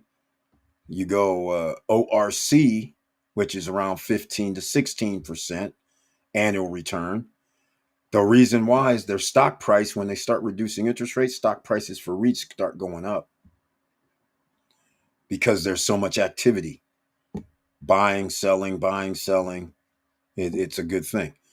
So in the meantime, whatever you put in before the frenzy, before the stock price goes up, you're earning 16, 17% on your money or more. ARR is a little bit more. You have AGNC, high risk, high rewards, they're saying, right? Again, you got a bunch of things. I like Capital, PSEC. P is in Paul, S is in Sam, E is in Eric C. So, that's their stock is low, 344, 350, something like that right now. But if they reduce the interest rate, even a 0.5, 0.1, I don't really care what it is. But that's a mistake. But if they do, then we're just off to the races even more now. That's all that happens. For the investors, it's great. But for ordinary citizens, it's inflationary. Not good. But yeah, uh, Bryson Merriweather, post retirement travel is giving you great advice. And I agree with him 100% because it's 3% mortgage. If you can get 1650, I don't like the number. I'd rather it be 18, but that's decent enough. And you can lock in, and it's a military personnel. You always know somebody might move, but at the same time, at least you know they have to pay the rent, right? It used to be if you're in the military and you have a debt situation, that's something that you don't want to be coming. Your superiors coming up to you talking about, "Hey, man, what's going on? You ain't paid your rent. What the frick?" That used to be a bad offense. I don't know about today, but that's a good sign. And if it is what it is, if it's $700 a month that you have profit, so be it. But remember, just take a little bit away to put into something that you have money coming in passively on the other side too, besides just that. And put away the rainy day fund for when you're going to have to do rehab. You're going to have to do rehab on a house. I just smashed that like button. Bingo. Thank you so much, Joe Nay. All right. How's the weather over there in the month of July, soon to be August? I know it's going to be, let me guess, 85 with 90% humidity. I'll guess. Hey, Eric, do you have TSM stock? Yes. And I also have TS MC. Here we go. 242 Taiwan Semiconductor. Oh, a drop. But temporarily, right? Um, let's see what my boys are doing over here. TS. Hold on. It's looking good. Yep, TSM looking good. Why do you ask? We've talked about these guys a long time ago. Yeah. You know what? I'm going to look at something. We talked about this 2 years ago. It's been a nice little run up. 1 year ago, 150 to 242. It used to be like under 100 at the time. If I memory serves me correct. Let's go look. 2023. Look at this. 85 bucks, 40 bucks. I know, but here's the thing. You know what's risen faster? Nvidia, which is wild. Um, you know who else has risen faster? AMD. Man, I'm missing one. Yeah, we'll find out why he asked. Something I haven't talked about in a while. 122 homes available right now. EV Place, what are you saying? You can't put in any website. Where are these 122 homes available? What are we talking about? It's that the site Eric posted. I went into it and asked you to sign up for marketing calls and ads. Go to the different ones. It's okay. Post retirement, different website search for Castle. Oh, he's using the REO from the bank. Okay, IRV. Wait, IRV. I'm not familiar with this. Is this a stock? I'm not familiar with IRV. Or are you talking about IVR? Invesco. Oh, IVR. Yeah, we rocking with IVR. Yes. IVR kicking off some crazy dividends. They, they've been actually kicking them out. I'm like, I was skeptical. IVR, Invesco Mortgage Capital, 17.75%. Thank you, Joe. Nay, that's exactly right. Orchard, I already talked about. ORC, we're all in that ballpark. Let me see what Dynex Capital's doing as well. See if it's going to be at 9% or something. What is it? 16.1 is Dynex. In case you're not familiar with Dynex, that's DX. The problem with DX is they've been taking in less revenue.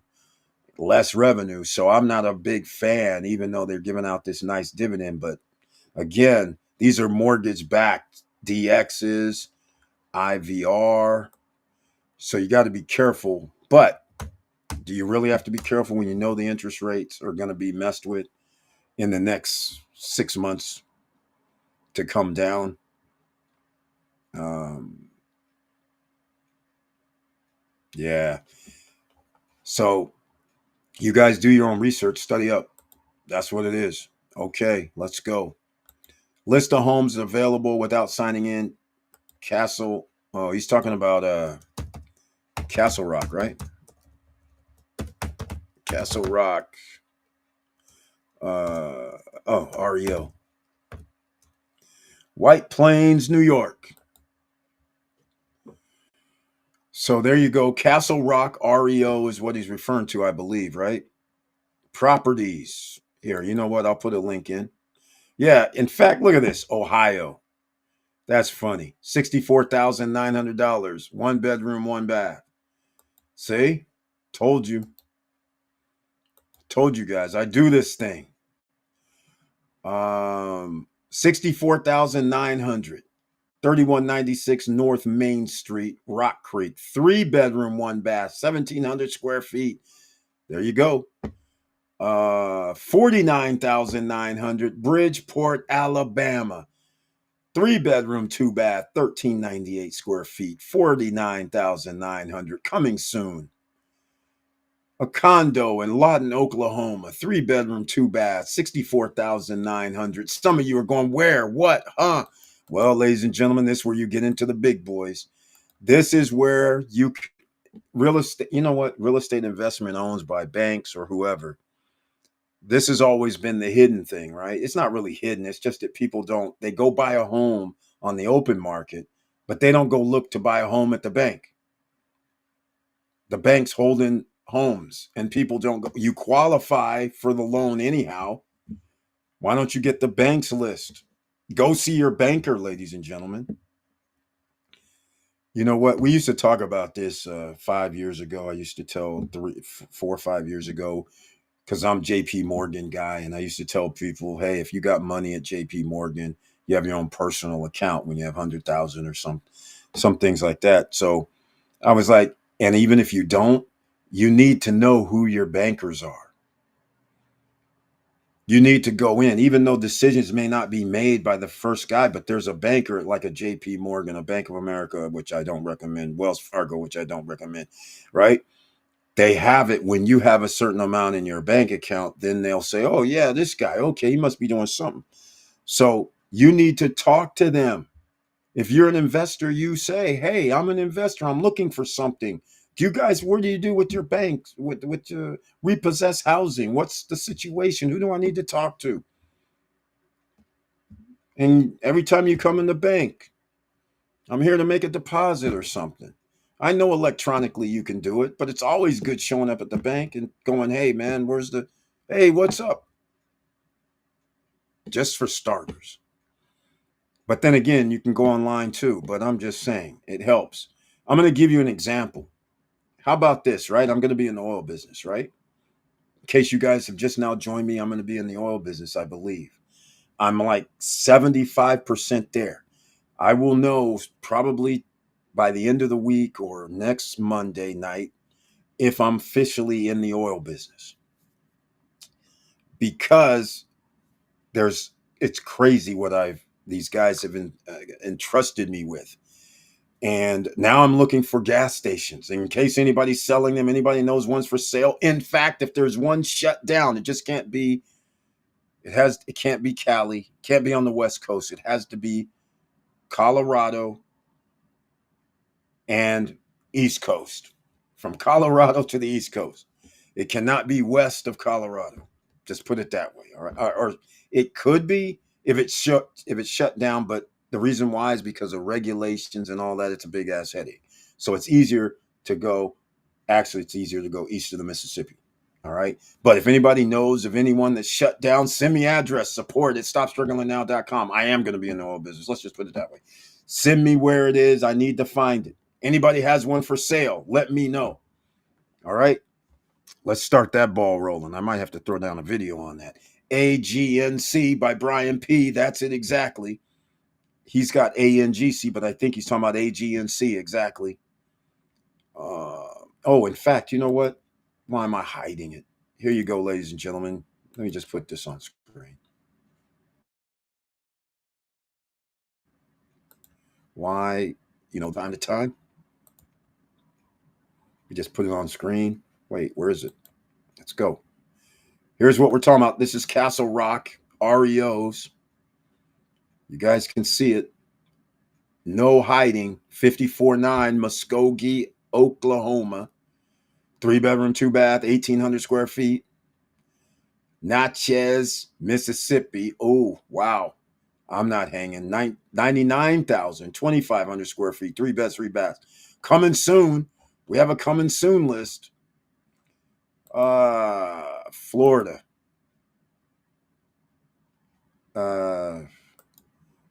Let's just do it this way. Okay, first of all, Florida, I'm not recommending just because I picked on it. I'm not recommending it. All right. I'm not recommending it. I'm scared. I'm scared. Insurance prices, property taxes. I'm scared. Oh, there's 123 homes. So, what's this? Pending 29.9, Flomaton, Alabama. Oh, look at this. $4,000 down, $2,000 a month for 18 months. Make offer. Oh my. Oh my. Hold on. Hold on. Hold on. Hold on. Price range, anything. Bedrooms, anything. What's going on? Oh man. Let's go look again. So we're on the coming soon. Let me see what's going on. I've never been over here. Let me go look. All of these are coming soon. Let's see here.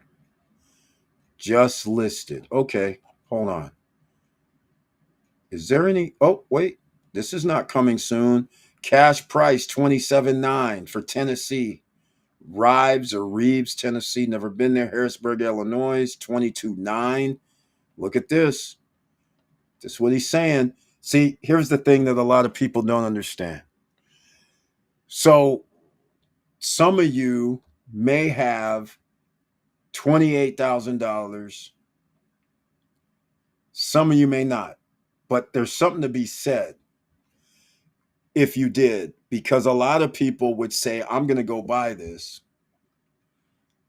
for 28 grand.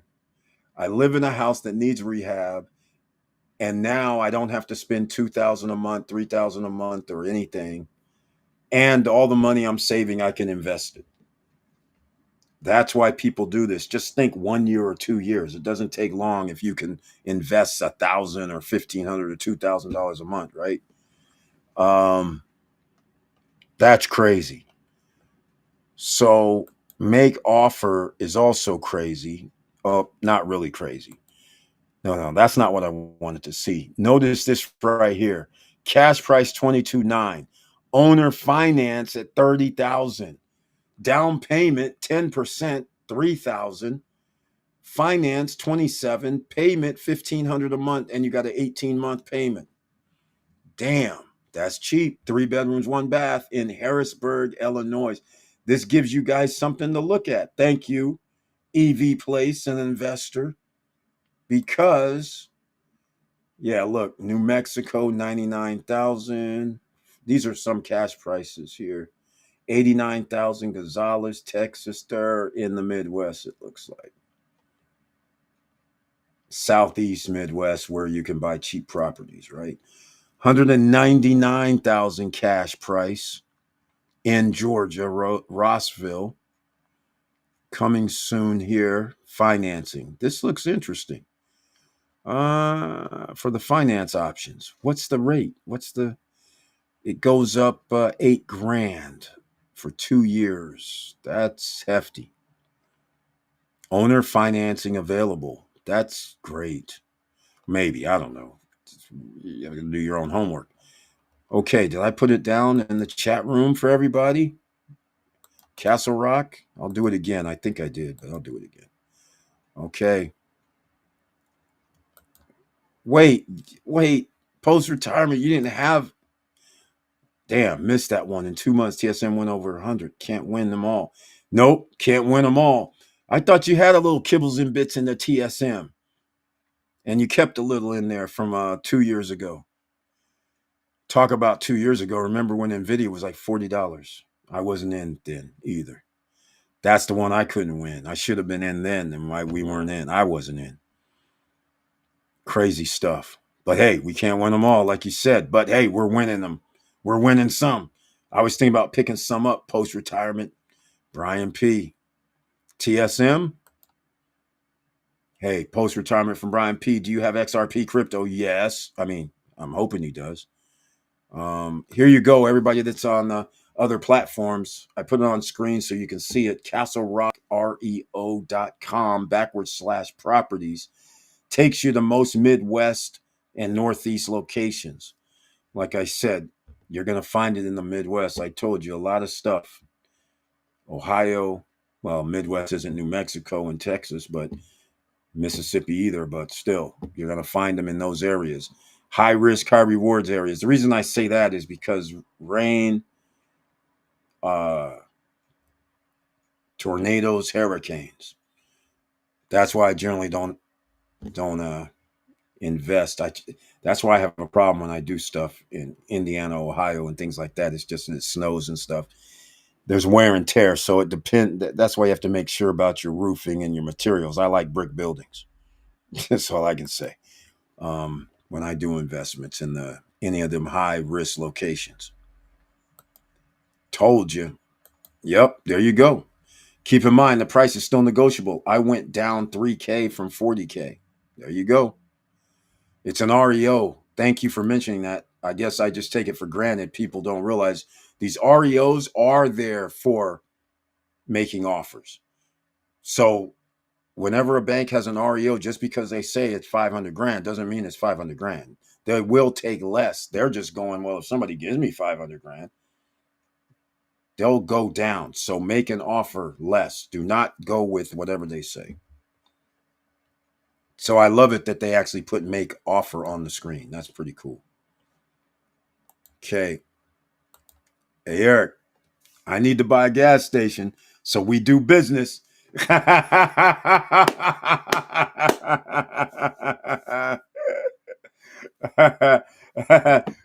it's a good idea, man. It's a good idea.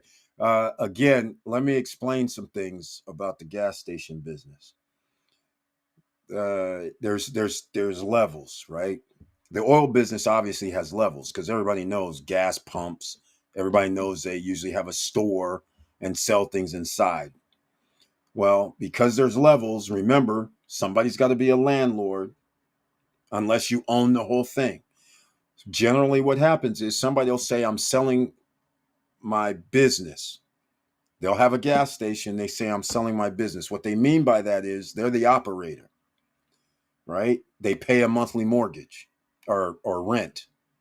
So they're selling their business. Just like if it was a restaurant, you have a restaurant location, but you're renting the space from a landlord. That's basically what a gas station is, right? So a lot of times people will say, I'm selling, it'll say gas station, I'm selling, but in reality, they're just selling the business part of the interior, which is the snacks, the food, the drinks, the things like that. And then they get a kickback maybe from how much oil is sold per month, right? And that's why you normally see family members or you see the same people are in there because they don't own the gas that's being pumped into the ground where they have to pay net 30, right? So what we're trying to find is that's why closed down means that means their fuel contract is probably not in effect. And if it is, there's an IOU, but they're not dropping anything. So it depends on how that works. But nonetheless, it's a lot easier if they have to be selling the whole thing. If they're selling it also, there could be something said if it was cheap enough, but then you're just a tenant, basically. You don't want to be the tenant, really. You want to be the guy that says, okay, you got to pay the monthly to me. The gas, you want to be able to get a percentage of the gas that's dropped. It's going to be higher than their little 2% or 5%. You want it a little higher than that. So you have to put yourself in positions. There's a way to do it, ladies and gentlemen. So yeah, if you want to join me, but, there's always a but. I'm still not up to speed. Remember, I was never in the gas business. And now that I'm been studying, I got to study. There's a learning curve, ladies and gentlemen. If you haven't been in something, you have to admit to yourself, I'm no expert. I'm listening to experts. They're telling me what I'm looking for and looking at. They tell me some stuff. Then I go look, research, I find stuff. And I said, this is how I'm looking at it. And so I say, well, how are you looking at it? Then they go, hell, you have it right. That's looking potential, but this is the questions. So now I'm getting, okay, this is what you guys are looking for. Like in real estate, that's my thing. I go, okay, I was telling somebody the other day, I said, I said, because I was explaining to somebody in the gas business that actually owns the state, doesn't own it. They actually are a manager. So they deal with the numbers in the store. They don't know about all the rest of the stuff going on. They just know that. So I'm starting to ask them questions. What's the average? What's this? What's that?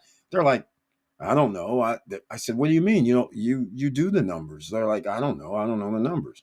I only know the numbers of our store and stores, but I don't know what the average is. I said, so hold on.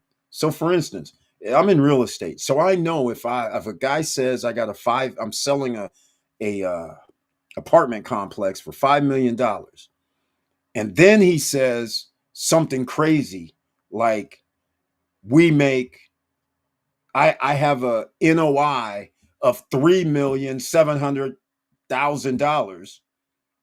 If you're in real estate, you're gonna throw a BS flag. You're gonna be like, wait, yeah, you're gonna sell me something that's making 3.7 mil for 5 mil. You're gonna be like, if that is true, you got a deal. But we know there is no 3.7 mil profit because in real estate you automatically take off 50%. So that would be outside of the norm. He should say 2.7, 2 million a year. Okay. But if you say 3.7, I'm like, hold up, man. You're first of all selling it too cheap, and second of all, you're lying. First of all, you're lying. It ain't gonna work. Nobody's gonna give a 3.7 million evaluation and sell it for 5. It's way off. So that's why I was trying to get some numbers, but the way the gas biz is, they couldn't give me numbers. So I said, okay. So my learning curve expands. I have to start figuring out different things. And people are saying the margins are this, right? The margins are like, some guy goes at one gas station said 50% margins. I'm like, I don't think so. But again, this is a guy that's selling the business inside. So then I'm just like, well, send the numbers because I don't believe you. Send me numbers. I send me your P&Ls. Send me the numbers. I want to see this because I don't believe you. Because as my studies have gone, nobody's doing this 50% margin stuff. So I'm like, and I said, your price doesn't even make sense either. So something's not right. So I'm getting a feel just to understand when people are giving numbers out what the norm is. So that's my learning curve, right?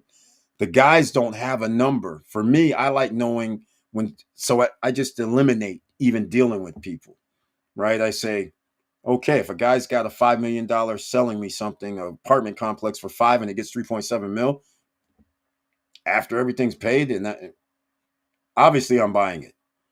But that's not going to ever happen. So something's wrong.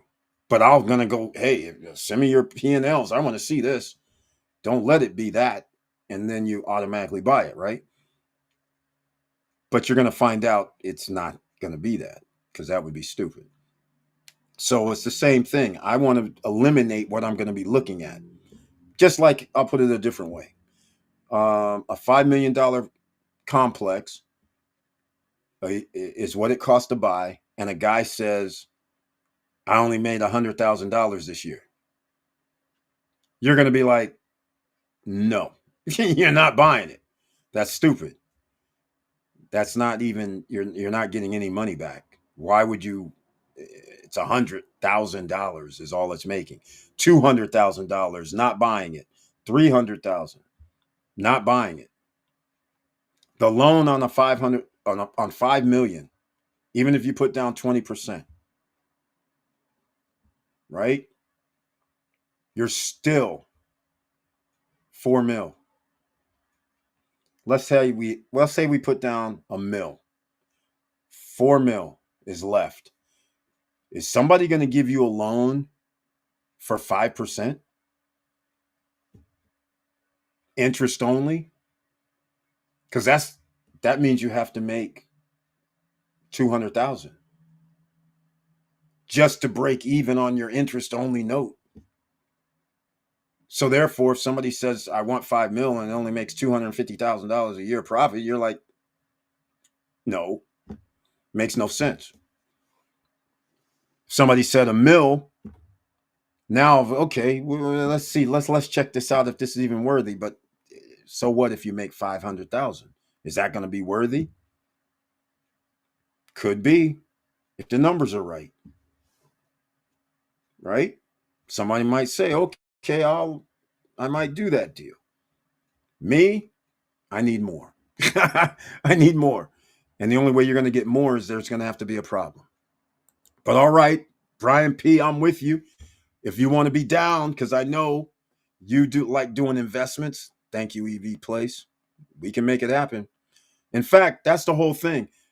Since I'm on here and we're back in some sort of different business arena, like I said, if somebody knows of a gas station that's for sale, it needs to be shut down is ideal, or you see it doesn't have to be branded. It could be mom and pops, but again, it has to be, you want like have 4 pumps, 6 pumps, 8 pumps. There's certain criteria that I'm like, hey, 4 pumps is nice, but 6 or 8's even better.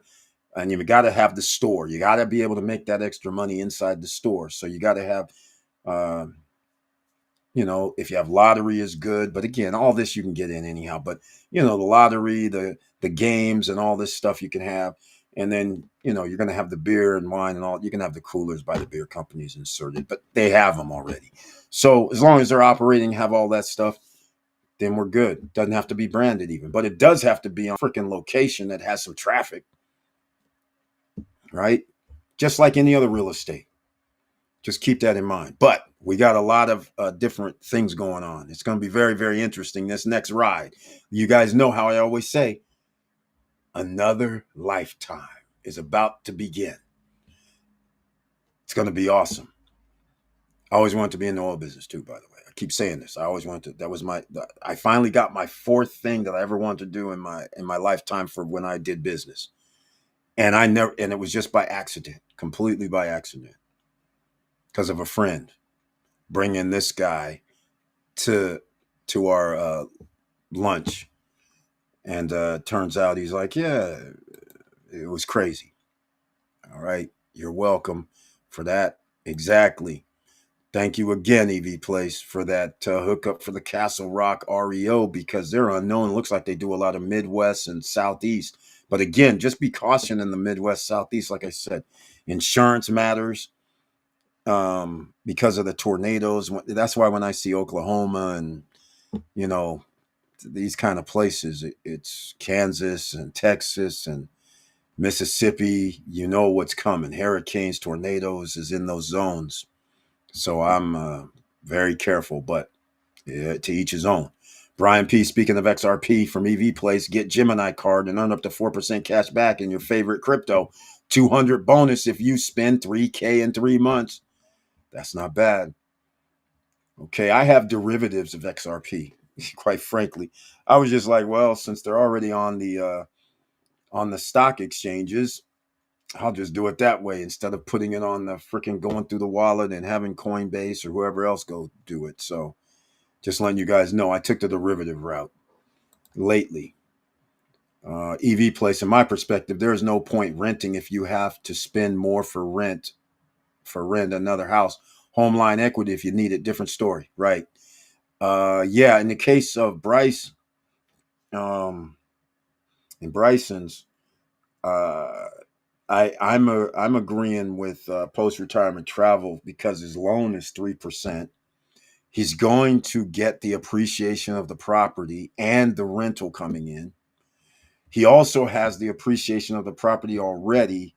So if there is a worst case scenario where he did something happened, he can always hit that HELOC for the few thousand, um, temporarily, and he has the money already to pay for it, to pay it back.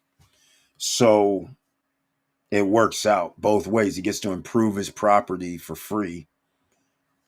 So it works out all the way around at this point. And that's why post retirement travel, his perspective now is that was one of his worst decisions. We can't win them all, is because that's exactly, he would have been sitting even prettier because he would have owned it for so long and the appreciation would have went up so high. So he could have, and the rent numbers are higher. So it made perfectly good sense for him to get a HELOC, rehab it. The mortgage would have more than covered it after 10 or 15 or maybe even 20 years. And so he'd be rocking and rolling. It would, because you know what's going to happen. Um, 5 years from now, the rental numbers and the house value is going to be higher. So it's going to be 2,000 or 1,800 a month, and your mortgage note's going to be still 980, unless you want to chip away from some of your monthly payments down and chip down faster. Because if you do make a 980 payment, then make another 500, and they apply it toward principal. I mean, stuff starts going down a lot faster when you owe like $100,000, right? It's nice to see 99.5, and then the next month 99, and then 85.5. You start getting kind of crazy. Not the next month, because that'd be like 5,000, but you're seeing like chunks being gone. 500, 1,000 in 2 months. Every 2 months, 1,000 less. So you have options at this point, because your 1650 sounds reasonable. We don't know how big it is, but 1650 seems low. in America these days, and somebody's got a great deal. But either way, you have a great deal. $700 roughly. I haven't even done the math on it. Let me just. I keep saying 700. What is it? It's like it's 1650 minus 980, 670. So if you're going to do 1650, 670 a month profit coming in like clockwork. So in my perspective, there's no point in renting if you have to spend more. Yeah, yeah. If spend more for rent another house. Yeah. Okay. I need to get me a card EV place. Well, there you go. If you're on Robinhood, you know they have a card too. Or wait, it's coming. I think. Yeah, I don't have my card. I'm on the coming list for some card. I just signed up. I don't even know what it was. EV place. The game is buy the 40K, then rehab it, then get an equity loan against it, turn around and buy 2 times 40K and do the same renter. That's how you scale up. That's the Burr way. And that is possible. But hold on. The only variable is what the value of the house to begin with. So let's just say we're talking about Castle Rock, these homes that you buy for, let's say, 30 grand. What if the value's 50 or 60? Because remember, well, it used to be you couldn't get loans below a certain value. And HELOC and all this stuff was. So in this case, you're saying 40 rehab, sell it. Is that what you're saying? Or you're saying, yeah, the bigger pocket guys do this stuff too. They do the same thing. They go, same thing you just said. They'll say, I got the house for 100, rehabbed it for 120. House was worth, it cost 120 total. The house was worth, let's say 180. They go, we got $65,000. Then go buy another house. Do the same thing. Even if you have to put 10% down, you got rehab money, you got everything. Now you have another house. Now that house you just fixed up has equity. So you can keep wash, rinse, and repeating. And you can put renters in there. So keep going. That's true. That's how you build an empire. That's how you build an empire. Certain times it can happen. And actually, one of those times is going to come up on the other side in 3 years. You're going to, like in 3 years, I predict that there's going to be a situation, if not sooner, where home prices start collapsing. And that's going to give us the other side of it when everything comes crash. That's when you're supposed to pick up the cheap stuff. When it's blood in the streets, get the cheap stuff. But you got to be prepared. That's why we have the 1 year, 5-month program. Where's that program? It's just here on the live streams. We're telling you the program. Totally agree. It's great strategy, EV Place. Exactly. It is. I have a little bit of XRP in Robinhood. Yep, that's the derivative. Yeah, I'm like, why am I going over to do anything with the wallets and all that when I can just do this? I agree. Post-retirement travel, airborne. I'm a brag baby myself. Bryson Merriweather. Haha, nice. EV Place. Brian P. Only downside investing in SRP and Robinhood. You don't control seeds. XRP is under RH custody. Exactly. Yeah, I'm not even interested in that. The only reason I don't care is because Robinhood is even though it's separate from uh, the stocks, I'm still fine with the derivative. But it's not the actual XRP; it's just a derivative. That's the thing. It's synthetic. That's all it is. So, but I'm good with it. It's not like I have $1 million sitting in there. So, uh, under the crypto, so that won't matter. Only a few dollars in there. So I'll do the derivative. Right now, I can get 350K home line equity. Wow. I put 37K and 110K for rehab. I'm waiting for 3 to 4%. So wait, the $40,000 home is worth 350. That is cool. That's a winning scenario. So okay, so your overall spend is 147 plus 40, so 187. But that doesn't really matter because you owe 147 and you got 350, so you have 200K equity. Yeah, if it gets down to 4%, that would be a blessing in disguise for a lot of people. 3.5 would even be better. 3% would even be better. I don't see how we get there. We just added 4 trillion over the next 10 years, and we have a running clock with $1 trillion interest only payment, and we're putting out more dollars, so we're decreasing the value of our currency. So I don't see how we get there. I can see we get to 4% or 4.5, but traditionally, what a lot of people don't know is all the American people need is 4% or 4.5 to make a run on the housing market because they're good at that. That's the number. So it's not too hard to get to 4.5, 4.9. People will start buying, just so everybody knows. So it could get to the fours.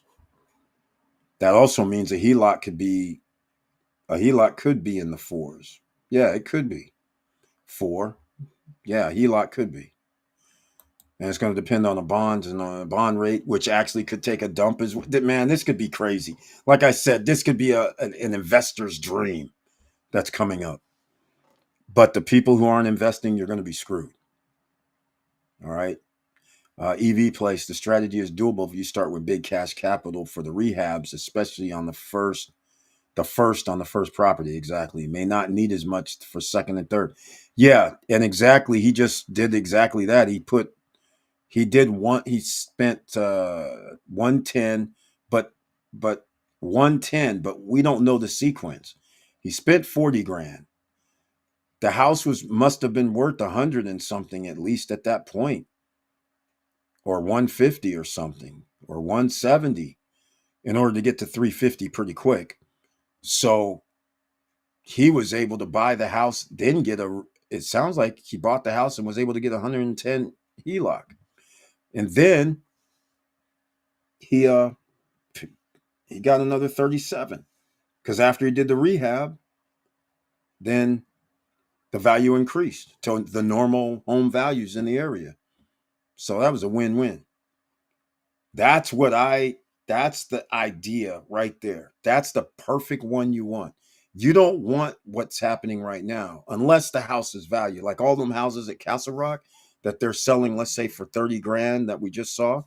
Now, if they're worth 120, but you would think they'd be selling them for more, but you never know because they may be sitting on them from 2 months, 2 years. We don't know. And they're having them upkeep it. So they're just trying to off it off their books because they probably already sold the paper. So they already got some money for it. Now they're just getting some more money. Maybe not because they sold the paper. So who knows? Who knows what the scenario is? But nonetheless, these guys, if uh, if they're selling properties for 30, 40, need rehab, and they're going to be worth 150, a lot of people should be jumping on these. In fact, I might even have to look at a few of these and see what they're talking about. Go look at some of the values, right? Speaking of that, um, check this out.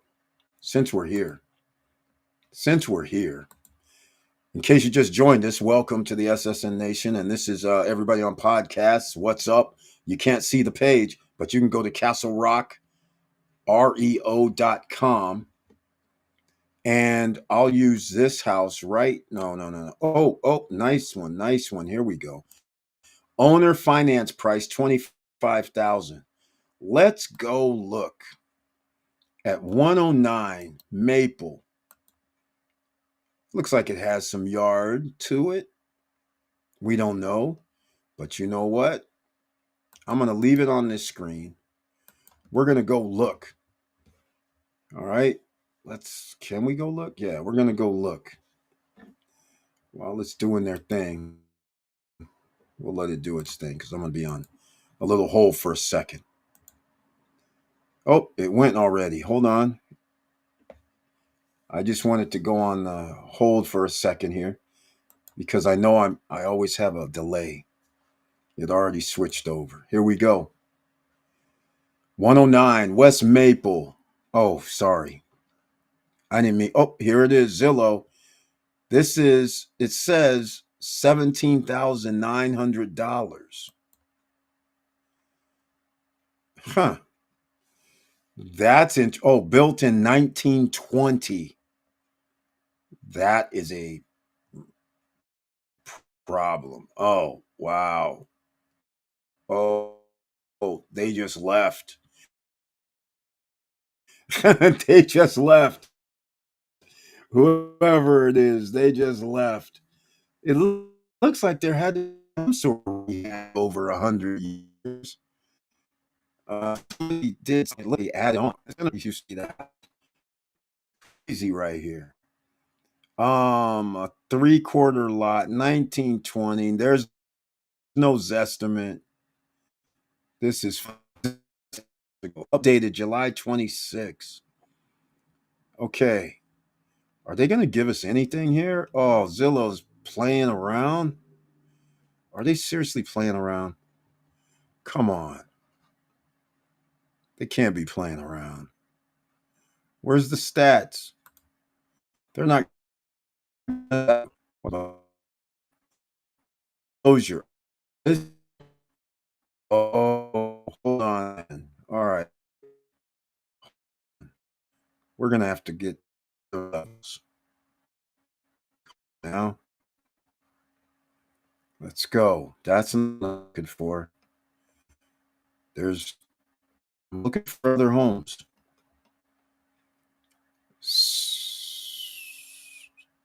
2014, 75,000.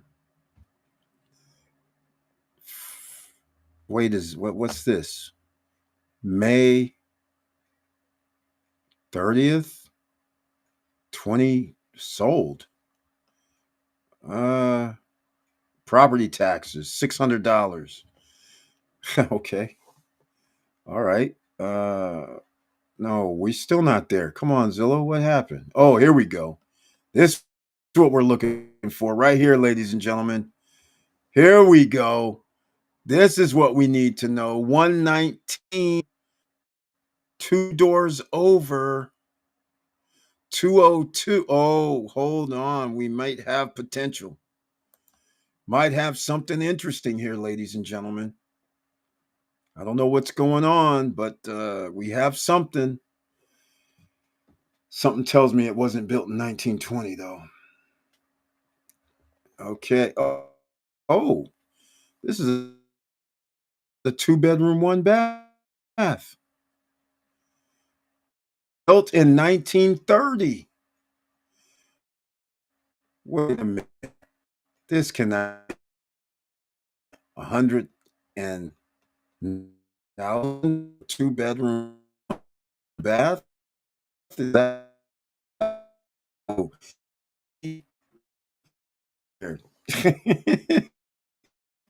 I don't like older houses unless they've been upgraded sometime. Uh,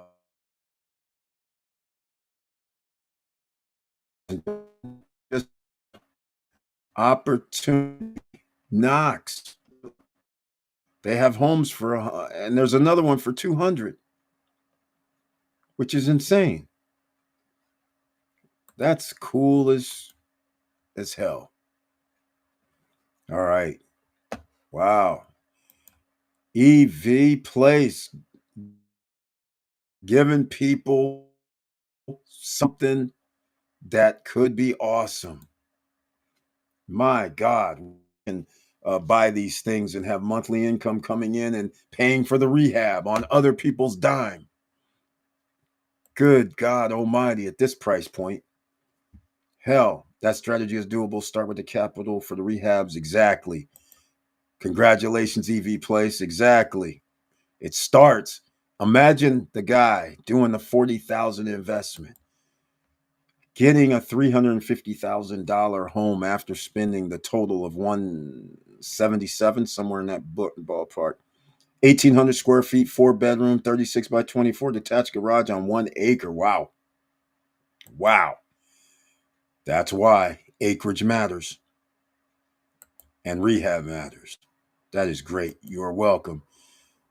All right. Thank you, Brian P. from the EV Place said, thank you, Brian P. Brian P., you are welcome. EV, I was able to inspect the house before I bought it. Exactly. You better. Another reason. That's right. Don't let them do this buy it as is thing. All right. Come on. I even dig out sewer for inspection. Very exactly. Underneath foundation, you do the whole nine. Electricals, you get everybody out there to make sure all that stuff is good. Sewer, water lines, everything's got to be checked out. The your panel, uh, electrical panel, see what it is, because oftentimes an older home doesn't have the newer panels in there. So, and your electrical system inside, make sure. I mean, there's a lot of things when you do with the older homes. Post retirement travels. Also, thank you for sharing your experience and thoughts. I appreciate that. Bryson Merriweather, you came to the right spot, man. Like I said, that I agree with post retirement travel. I'm on the same train. Initially, I was thinking maybe not again because I'm biased. I got to admit, I don't like renting out homes, but uh, there's no reason to sell it with a 3% loan. So if you're going to get 1650, if that's the going rate, then take it and keep that 670 a month. But make sure you put aside a few $100, half of it. I would recommend 300 a month or more. If you can stretch it, 400. You know, uh, a month, and make sure after a year you have 4 grand. 40. That'd be 4,800. That's sitting there in case of repair necessities, and there will be repair necessities. You just don't know when. So even if it's accumulated over a year or two, and then you just raise your rent 50, $60, whatever, every year or every other year, whatever the case may be, or not at all. If the guy pays on time all the time, then you say, hey man, I'm just going to charge you $10 extra since you pay all the time. 1660. But the point is, depends on what's happening, right? Somebody pays all the time, then you really want to keep them there all the time. Just charge them a little, a little token, a raise, because things cost more, right? Your insurance is going to go up, your property taxes are going to go up. So you got to stay in step, so to speak. So even if your insurance didn't, you still should raise it. Whatever the 1 year, same price. Next year, 1,700, 1,695. You got to do something. You can't leave it the same. Your costs go up. But at least sock some stuff away. Keep a little bit of profit. Use some of that profit to invest in something else that makes you more money, and keep it moving. You put yourself in the catbird seat, Bryce, Brian P., Eric, and SSN family. Does anybody know or have a trust? No, I haven't started it yet because I need to learn how to put one together. Hey man, after looking at it, I've been checking it out. I'm not going to recommend doing it yourself. I mean, look, somebody sent me a link because, Darcy, she does this. She sent me a link. I do know somebody that does it, okay? But she sent me a link saying you can do it yourself. I was like, yeah. But then when I started looking at how to do it, I was like, I don't know. I don't think so. I don't feel like doing it myself. But I'll send you a link when I get it via email. I'll have it to you later tonight or tomorrow. Okay. And if you want somebody to do it, I'll let me know if you want Darcy to call you because she can do them. All right. Bryson, Merriweather, either. Yes, sir. Airborne. Those were the days. We loved Fort Bragg. Hey, nice to hear that. 222 to 358,000 estimated by Zillow, 130% growth in 10 years. For your house? Or you're saying some house that's 222,000 going up to 358?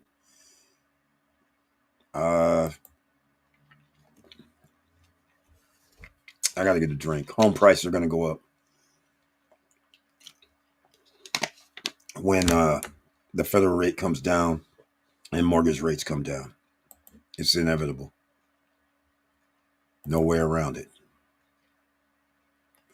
Congrats. At EV Place, congrats. You have the opportunity to build a real estate empire. Passive income for life. Making money while you sleep. Better than money in the bank. Exactly. There's only opportunities come along like this when you see that Castle Rock REO. There could be opportunities, hidden gems. So you study. That's what you're supposed to do. You're investing. You have to go look at the property. Don't buy sight unseen because of some cheap thing. You got to go. You got to investigate. You got to make sure what your expenditures are going to be after you buy it. Obviously, you might have to put something into it. So, and don't be shy to ask the bank. Kickback. Don't be shy. Hey, just look at it this way. Even though they have it for sale as an REO, you never know what the deal is. You'd be like, after you do the inspection, you could be like, hey, man, this is messed up. That's messed up. You guys, how about you take off some money? Or give me the money to fix it, which is taking off the money too. Just think outside of the box. Don't be afraid to ask. Like EV Place said, the house was listed at 40, I think. He said he got 3,000 off. You have to ask. It's sitting there. Remember this. It's sitting there. They have to market it. Like right now, it's on Zillow. They have to pay Zillow. They have to pay for that third of an acre cleanup. And trust me, it's no joke, a third of an acre in a place that rains every other day. It grows fast. So you got to maintain this stuff. Might even have to keep the electrical on. I don't know in case somebody needs to see it. I have no idea how they do it these days, but all I'm saying is they have to do maintenance and upkeep and pay the property taxes, even though they're only 600. But remember, how many properties are listed that's in their portfolio that they have to pay 600 on? 1,000? That's 600,000 if that was the case. But we all know real estate taxes are more than that in other places. Some places going to be 1,500, another's going to be 1,000, another's going to be $3,000. These guys are paying millions for property sitting. So they're anxious when some certified buyer comes along and says, I want this. They're like, oh, yeah, we got to move this now. We're not going to quibble over a few grand. Just think that way. All right. EV Place says at one point, property was $190K in 2017. I've bought it in 2019. See, he has a track.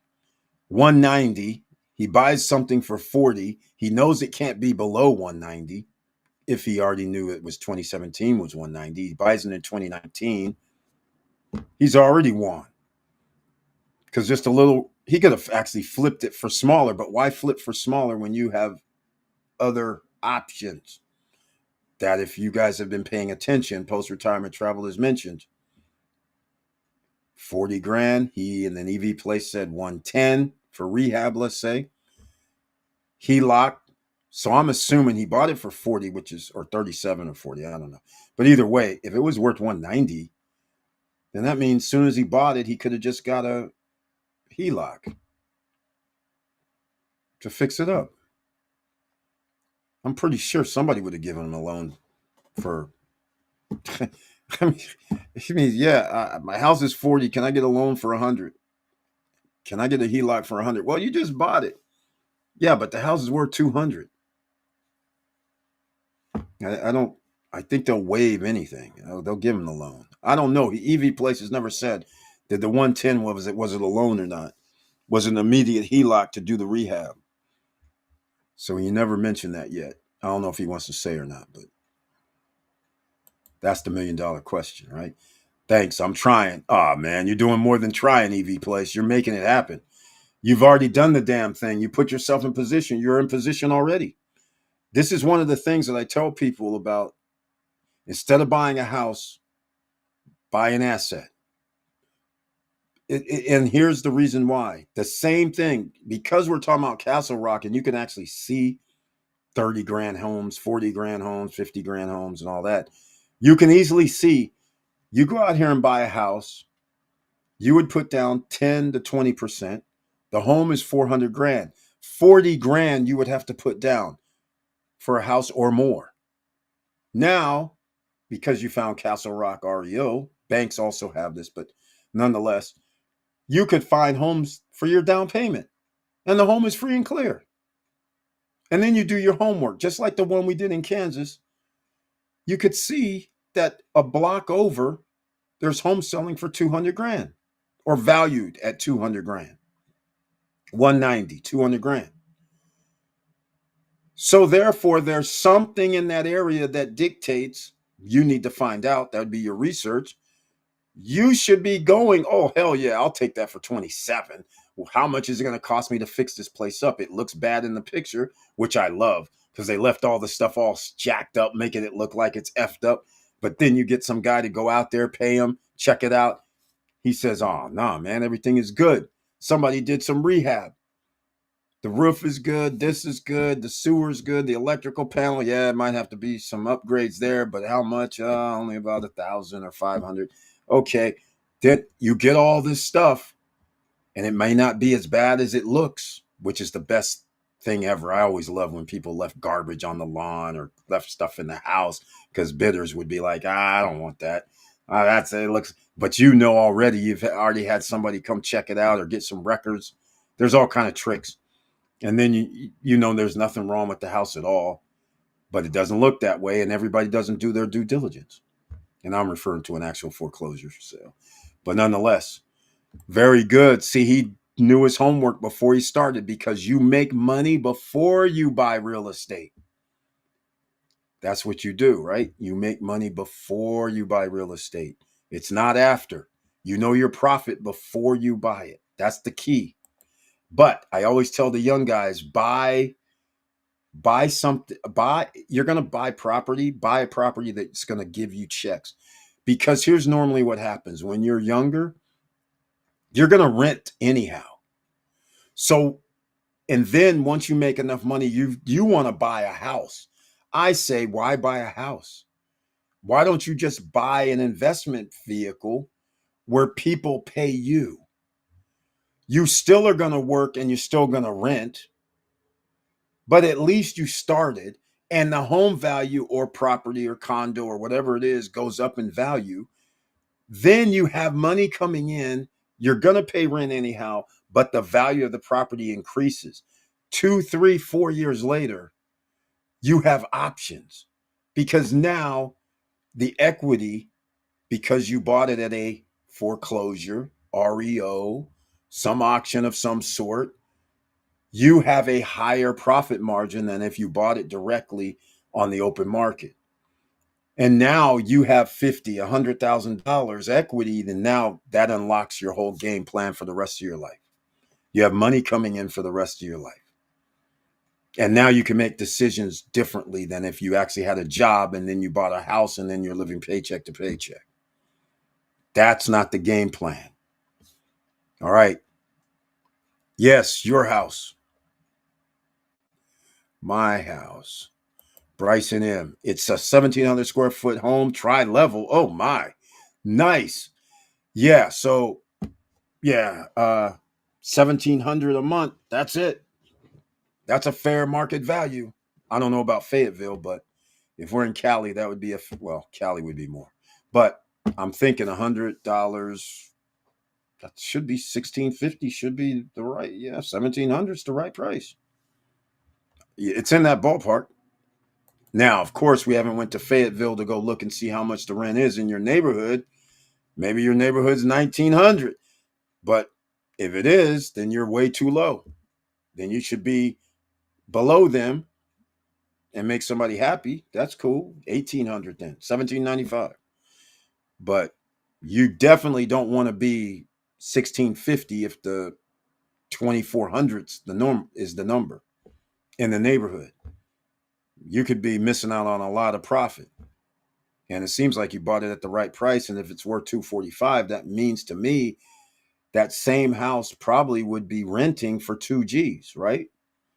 I would think. I'm not going to go into it tonight because normally what I would do. Okay. Fayetteville. Uh, we'll do it now. Fayetteville, North Carolina. NC. Zillow. Now, I'm not familiar with Fayetteville, North Carolina at all. I've never looked for real estate in North Carolina at all. Nor South Carolina. All right, let's get neither one of them places.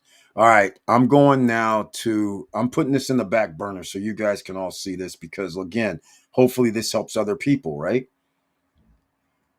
Because we're talking about he has a house that he purchased for 125K. His mortgage, insurance, maintenance, and taxes, insurance, and everything is 980. It's 1,700 square feet. Need to find rental prices. I don't know which section of town he lives in, but I'm not going to even go with that because that might be too personal. But we're in Fayetteville. I'm going to go to rents. Anybody can do this on Zillow. I'm seeing most homes are in the 200,000 range. Oh, they got a lot of homes for rent. Geesh. Holy Toledo. And it looks to be east. Is that east of 95? Yeah, it is. It looks to be a cluster around Highway 95. I'm not familiar with where Fort Bragg is, but yeah, it looks like there's a 295 that goes it's on the interior of 295 and they have, oh my god, a lot of homes for rent. Oh, hold on. Hold on. Hold on. Apartments. A lot of apartments for rent. Hold on a second. Let me go look at. Okay. We're going to houses now. Oh, a lot of houses for rent. Holy smokes. Um wow. Okay. Something on Oakville Court. Let's see where this is. It's on the outside of 295, but pretty close. 1750 a month for a nice little cottage. 3 bedroom, 2 baths, 1,300 square feet. It's over $100. Okay, that's a good sign. 1161 for something off of Faison Avenue, which is where's this at? Normally lights up over here. What's happening? I don't see it. Oh, green. There we go. 1.3. That's it. It's in the middle of, well, it's by Fayetteville.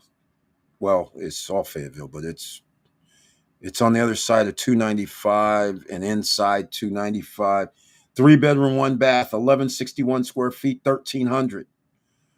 Okay. We have apartments that are 1,300 square feet, 2 bedroom, 2 bath that's renting for $1,250. We have a 3,500 square foot house on Fordham Drive, 28304, $2,100. So that's not $100 a square foot. 816 square foot, 1 bedroom, 1 bath is over $100 a square foot. Okay, I see a pattern. 1,400 square foot house, 3 bedroom, 2 bath, 2,000 a month. 1,200 square foot house, 3 bedroom, 2 bath, $1,500 a month. But then when you go over 2,000 square feet, things start getting cheaper. 2,400 square foot house, 2,000 a month. So it seems like, yeah, 2,600 square foot is 2,300 a month. but 1,150 apartment is 1,200 a month. This is very interesting. A home that's in the 1,700, 1,600 and under, people are getting $100 a square. Well, they're asking, because I don't know. These aren't rented. These are all available. That's a lot of houses. There's 595 homes on the rental market. I see why you might be doing 1,650. Here goes another one. Dalton Road in 28314, 1,200 square feet, 1,500 a month is what they're asking. This is interesting. Yeah, look, 2,900 square foot house is only 2,200 a month. I mean, anything that's over 2,000, but at 1,100 square foot, 3 bedroom, 2 bath, Skyview Drive in Fayetteville, 28304, 1,100 square foot house, 1,400. This is crazy. Everything that's under like 2,000 square feet. Here goes one, 1,800, 1,700 a month for a 3 bedroom, 2 bath, Loretta Court, 28303. That's the closest one. 1,800 seems to be, that's the first one we've had, 1,800. Here goes another 1,800 townhouse, but they want 2,000. So it looks like anything under 1,800 and under, you can get $100 a square meter for sure. You can get like 110, 120 actually, but 1,700.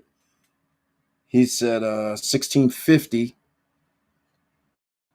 I think he'll find a renter pretty fast, because for that square footage, most people would be in the 1,900 range.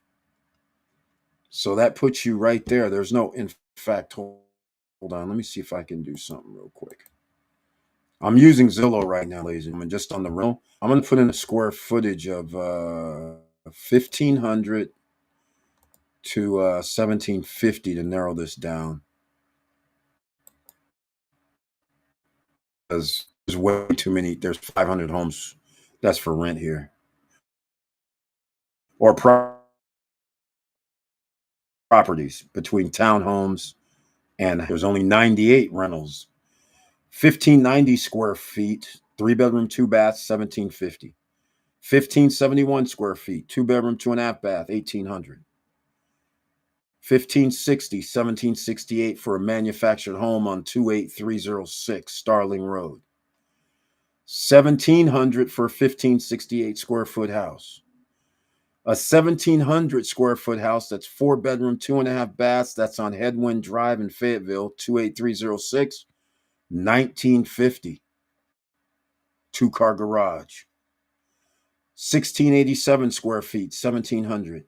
So it appears your 1,700 square foot house can rent for more. But here goes one off of Godfrey Drive, 28303 for 1,750 square feet for 1,600. So you may be on to the 1,650 thing to rent it out at a great profit, or, great profit for you. Let's get down to the numbers. Okay, let's get down. We love numbers. All right. 40 plus 110. At the time, I've had enough savings. 40 plus 110. Beautiful. Make your research. In some cases like mine, land is worth more than the property price. Exactly. Got to do your research. Someone was already trying to flip it a year before me, but he couldn't make it happen because he didn't have the 110. That's probably why. And we always love that. We always love the failed ones, because they already might have started something, and hopefully the right way. Then we pick it up. Someone was already trying to flip it a year before me. We're going to run some numbers real quick. So he's going to make 670. Let's go. We'll go with Bryson. We're going to go with his 670. This is case study for the night, ladies and gentlemen. This is how you build wealth. Making great decisions. 670 times 12.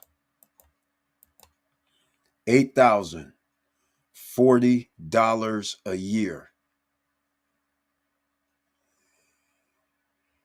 Okay, divide that by 125.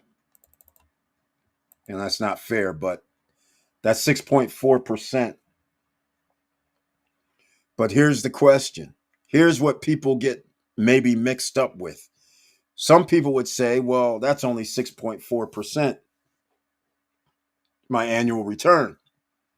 Well, some people forget the most important part. The reason why your leverage money is best, other people's money, is because we don't know how much he put down. He might have only put down 20 grand out of pocket. Think about it, 20% ish, 20 grand. I'll even do 25,000 out of pocket. That's how much we put out of pocket. The other remaining amount is an IOU. So out of my pocket, I got $8,070 at the end of a year, divided by 25,000. Return on my money is 32%, ladies and gentlemen. You guys got it? Somebody else is paying the mortgage. I get $670 left over, best case scenario. I only put out 25 grand. I just got $8,000 for 25 grand. 32%, ladies and gentlemen. Does that put it in better perspective? Does that not look like win-win? Does that look like we're not selling? We're not doing nothing. We're putting it on the market for $16.50 and call it a day. Hell, we'll put it on the market for $15.95 and call it a day. We love 30% with an upside. All right, don't let me get too excited. Because after you run the real numbers, you got to get excited, ladies and gentlemen. Earning 32% on your investment, putting $25,000 down, and somebody says you get $8,000 this year, $8,000 the next year, and maybe $9,000 the next, because you got to raise the rent after 2 years a little bit, right? On 25 grand. Autopilot. Let's go. Great job, Bryson. Great job. Proud of you, man. All right. So again, I went through all that just to give you guys the thumbs up on why that investment is awesome. All right, EV Place. Before I bought it, I was spending 15K to 20K just to rent to someone else. Oh my, sheesh, that was bad.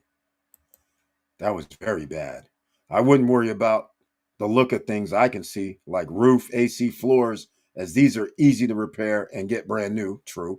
Things to worry about are plumbing and foundation. Number one, an investor can see value. Exactly. That's when you get into the game, you know what to look for. He's exactly right. The first things, I'm glad you brought this up because we didn't even talk about it.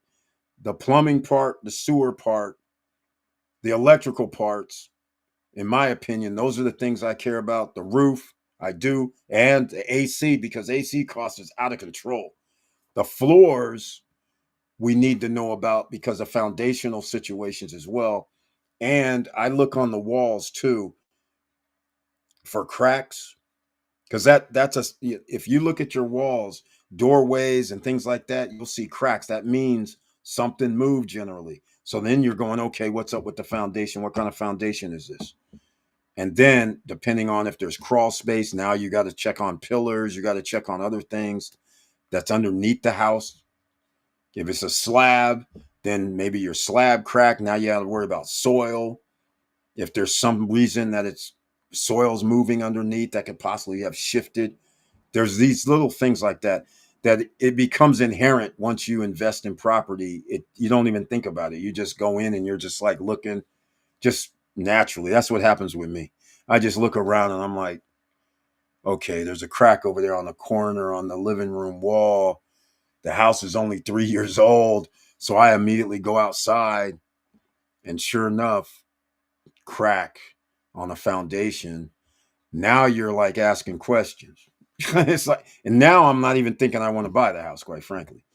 Um, and I had that exact situation happen in California Oh man, the house was awesome on the lake. You have your own little. It backs up to the lake, man-made lake, which makes it even better. So you can have your own little. Uh, couldn't have a. It had to be a paddle boat or whatever. You couldn't have power, but it was beautiful. Price was right, but then you found out. And here's the funny part: the realtors said nothing. We're looking through the house, but you have the thing about, because if you're an investor, you just inherently have this stuff. He didn't say nothing. So we're walking through the house. The house is priced pretty good. I'm thinking, oh man, we're probably going to live here on the lake. This is awesome. And go outside in the back.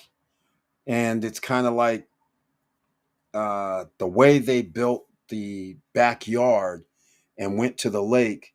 It went down like 3, 4 feet. So that meant there was a lot of space. And I was like, that's weird why they did that. But okay. So thinking if it rains or whatever, maybe that's. So then I'm thinking that's weird. Then I walk back through the house, and that's when I see a crack on the far wall. So when we walk in the house, the crack is behind you. So you wouldn't even notice it. And so I'm going through the house and I'm noticing the floor is a little weird. It's not anything, but you can tell something's weird. So then I'm sitting there, we walk out, everything's beautiful, house beautiful.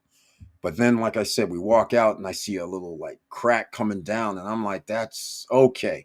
Things start, something just seemed out of place with the flooring. And then I was like, okay. But then go outside. I go outside, go around, see the crack on the foundation. I'm like, oh, this is why the house is tilted. And now there's an actual crack on the foundation. The realtor comes out and I'm like, hey, there's clearly a problem. And then it's like, oh, yeah, yeah, there's, yeah, I was like, what do you mean? Yeah, I'm like, it's, yeah, no, we're leaving. No way, no how. We're in Cali. Foundation problem? Sky's the limit. And especially on a corner, too. No, no, no, no, no. No, it's through the house. So they're going to have to do some serious stuff. I'm like, nah, this is crazy. And they're not going to be taking off no 50, 60 grand just in case, are they? No. Okay, then there's nothing to talk about. Time to go. I don't care. We're not doing it. But these are the type of things that happen. You check the plumbing. You can do stuff. You just check everything. When you buy a home, check everything. Don't do this half-ass. A lot of people do half-ass because they go, "Oh, somebody else is going to buy it. Oh, yeah, if I don't get it, there's other homes." Don't get caught up into I love it. You want to love your home, but you're gonna find another home you love. Don't go into any bad deals when you buy your house. Even if you buy your liability house, do not go into any bad deals. There's no reason. There's other homes, and in fact, the way homes are built today, that same exact floor model is probably 6 doors down. There's more of them in the neighborhood. So why put yourself in that situation? If you like that floor plan, then just look for that house, that floor plan. That's my little thing. If I like the floor plan, developers develop all over the city. In California, I don't know how most places are. But in a lot of states, like in southern states, all homes aren't built the same. That's the other, not that often. In Cali, they are. But in Arizona too, West Coast, they kind of, the developers come in, have 5 models, they build all different 5, but that's it. And you're going to find one down the road. So the odds of you having another one for sale is pretty high. If one's for sale, making profit, the other ones go up too. So, and then across town too, they're all different. And if you know who the builder is, then you go to the builder and say, hey, this model. And then you find out where they previously built stuff. All kind of little things when you find your dream design, right? Like our previous house, I love that design, and I actually it was a Pulte home, and in the early 2000s, from 2000 to about 2000, well, basically the big crash. During that time, Pulte had this other division, which it doesn't appear that they have now. They had another division that they built the semi custom homes. Um, and they were known for broad beams, open space in Cali for the homes they built. And so uh, the last house uh, I loved the design and everything. There's a few tweaks I would have done, but it was for the most part awesome design. They only did they only had six. They only put six of those in all of Cali. So I call up Pulte Homes and I said, "Hey, I know story night's usually Friday night, but here's a story night." I call up Pulte Homes and I said, "Hey, man, can I get the plans to my home?" I'm thinking, trying to be innocent guy. Hey, can I get the plans in my home? Because I know you had to put them down, give them to the building department, this, that, and the other. But can you just give me the plans? Pulte, I'm sorry. That's proprietary information. We're not giving that out. I was thinking they were going to say, well, we haven't built this home in like 10 years. So, yeah, come on down to the office and we'll give you a copy. Hell no. Them dudes, they're like, no way, no how. I tried to talk to like the president. I talked to the VP. I talked to three different people at Pulte. I'm like, I'm the Pulte guy. What's wrong with you guys? Nah, we ain't giving up that floor plan. I was like, yeah, because nobody ever does this one. She's like, yeah, we're not giving that one up. I said, you don't even do it anymore. Nope, can't do it. Not giving it up. And I tried to get it from the county and the city. Well, it was the county. And they were like, well, we don't actually have it anymore. I said, are you kidding me right now?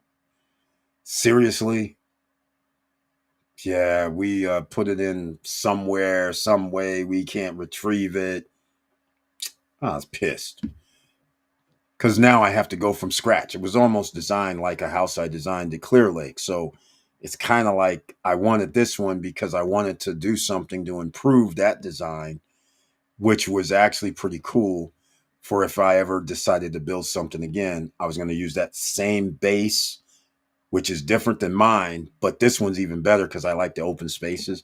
The only thing this one was missing was upstairs balcony outside and downstairs a retractable windows with a runway out without a drop down.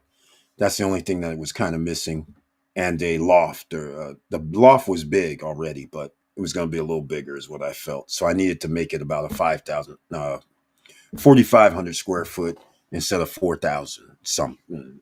I needed an extra 400 square feet, so that would have made it set it off. So it was already set off, but it was going to be even better. But anyhow, that just shows you that these guys won't even give up their plans and even a copy of them after 10 years. It's crazy. And they don't even build them anymore. And now Pulte, what the thing was, Pulte, after the crash, they stopped building for the most part any of those luxury semi custom homes.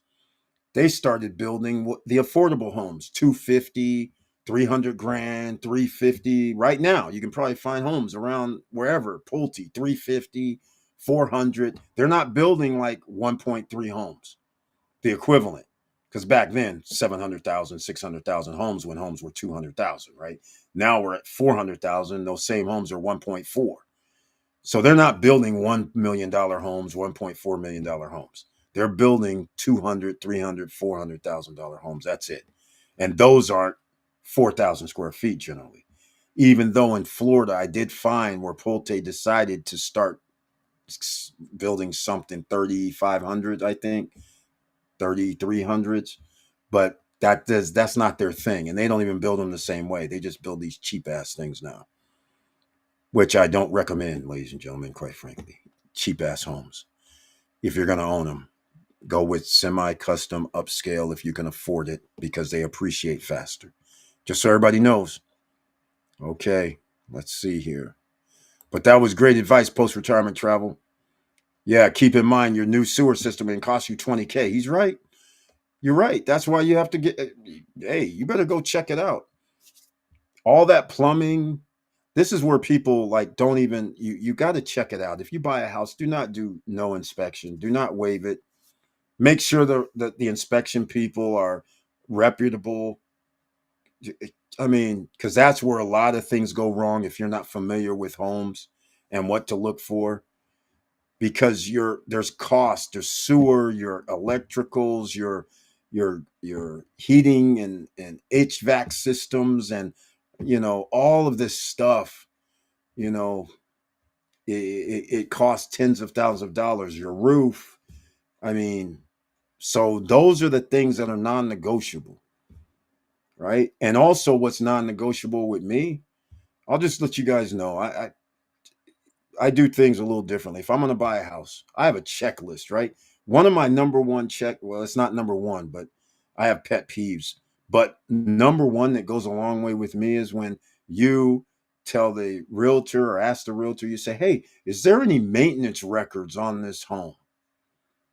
And when they send out a book, I told you guys this many times, you send out a book and all of a sudden the owner has kept track of this is when we did our HVAC every year. Here's the receipt. Here's when we had the guy come out annually that checks the HVAC. Here's the guy that came out and did anything in the house. Oh, and by the way, we have some buckets of paint for the paints on the walls and the rooms and stuff like that. We kept a few tiles. Oh man, that goes a long way with me because what people don't realize is your tiles, well, California kid tiles, they crack. So when somebody says, I got the tiles already, forget it. If your house is 20, 15 years old, 10 years old, those tiles they put on, you're probably not going to be able to get them. Unless luxury upscale, you can get them. All right, just letting you guys know. But nonetheless, when you're buying a home, you don't know about all the repair stuff, nor do you care. But if somebody says, hey, I got the paint from the paint when we originally did it out here, I have the tile out here, all that adds up in my book. And when somebody has none of that, now I'm even more concerned about the upkeep and maintenance. And it's even more imperative that you check everything about the house. You cannot leave any stone unturned. And that's why you have to have the inspection by a reputable guy, and you have to do it. And if they don't check your plumbing and sewer systems, and hey, you got to check all that, like EV's saying, because that's where costs can come arise. If your roof is messed up, it could be 75 grand, 50 grand. So you need to make sure that the flashing and the water's not leaking somewhere and all this stuff. It matters when you buy a used home. It matters when you buy a new. In fact, I don't like new homes. All right, let's just, quite frankly, everybody buys these new, brand new, just finished, all this. I like homes that are lived in for 4 or 5 years. I'm just saying. All right, let them guys deal with all the crap. I want to make sure when I roll in, everything's up to par. Just saying. Build me a new home used to be a good option. But what I'm seeing these builders doing now, I don't know how anybody's buying a new home these days, because now I'm seeing all these homes that are bought and people are having repair issues, and then they're saying, oh, you have a year warranty, and then a year goes by and they get nothing done, and now they're in a lawsuit, or people are, oh man, don't just go on YouTube and you'll see it. I mean, in Vegas, because I was looking at the Vegas stuff, and it was wild. It was like the whole neighborhood, it's like there could have been a class action, or maybe probably is a class action lawsuit. All the homes had problems, all of them brand new, and the people have leaks coming down from the second level. They got cracks on their foundations. I'm just like, these are 600 $500,000 homes. This is what we're doing now, like a third world country. That's insane. Insanity. Actually, a third world country would even be better. At least they're going to use cement. I mean, geesh, that's crazy. Okay. I wouldn't worry about the look of things. I can see roof, AC, floors. Yep. Those are the keys right there. Similar price for new roof. Yeah, it depends on where you are for the roof costs, and depends on what type of roof too. Fayetteville isn't that close to I-95. It's a ways from it.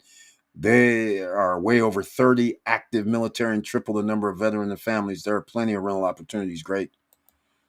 Well, you got in the right one. 125 is the right price, 20% down. Even if you put down 25, we got you 32.2 for EV Place. EV Place is even doing more damage. But I think he lives there though. Water can damage a retention wall in a few years. New wall, 15K. Mm, mm, mm, mm. Remember what I was telling you guys about that drop down at the lake, at that lake house? That right here is one of the concerns that you had to be worried about. That's why I was looking at the drop down. And then I found they actually had a retaining wall below it. So that's why I was okay. But he's right. New wall, if you have to do it, I'm trying to think how much did these guys freaking 20 years ago?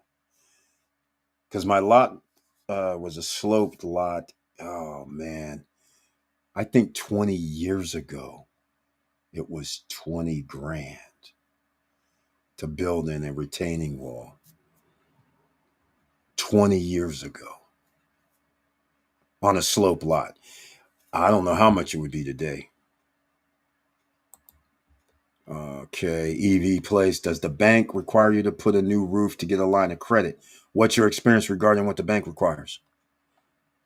For the HELOC? I like open space also. I've decided to sacrifice upstairs bedroom for cathedral ceiling in the living room. EV Place, you know the deal. Well, it all depends. Did you have 4 bedrooms or 5? Because if you had a 3, it's hard to give up a 3-2 and change it into a 2-2. Unless you had a different plan, adding a room somewhere. Let me know. I'm curious. But that's a great move. You know why it's a great move? And the resale value and values, when people come over, they like the open spaces, right? So even though heating and AC may be an issue, but it all depends on the overall space. But open space, cathedral ceiling, open air, yes, I'm down. I agree with that. Great choice. Great choice. As long as we got a 3-2 still, or 3-2.5, or we're able to add a bedroom in place of it. Either way, I like it. I like it. In today's environment, I love it. Post-retirement travel. I never got a credit. I've used my savings. Whoa, 37 plus 110. So he used 137. 147. So he's all in, no debt. And do you live there, EV? I think he does.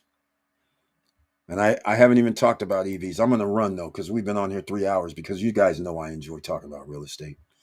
EV Place, post-retirement travel. Not sure what's the exact requirements for home line equity right now. I'm waiting for lower rates anyway. I was in the bank just to check my options. What were they down to? Well, actually, I saw some things and they were in the 6s. Post-retirement travel, EV, really, to scale up quicker. There's nothing wrong with using the bank's money. Keep your savings for emergencies. Just a strategy I've used before. Hey, me and post-retirement travel on the same page tonight, because I'm 100% with him. Other people's money, meaning banks' money only. Well, I think I know why EV Place did what he did. I think he lives there. But, but, but, uh, I'm I'm I'm like that too.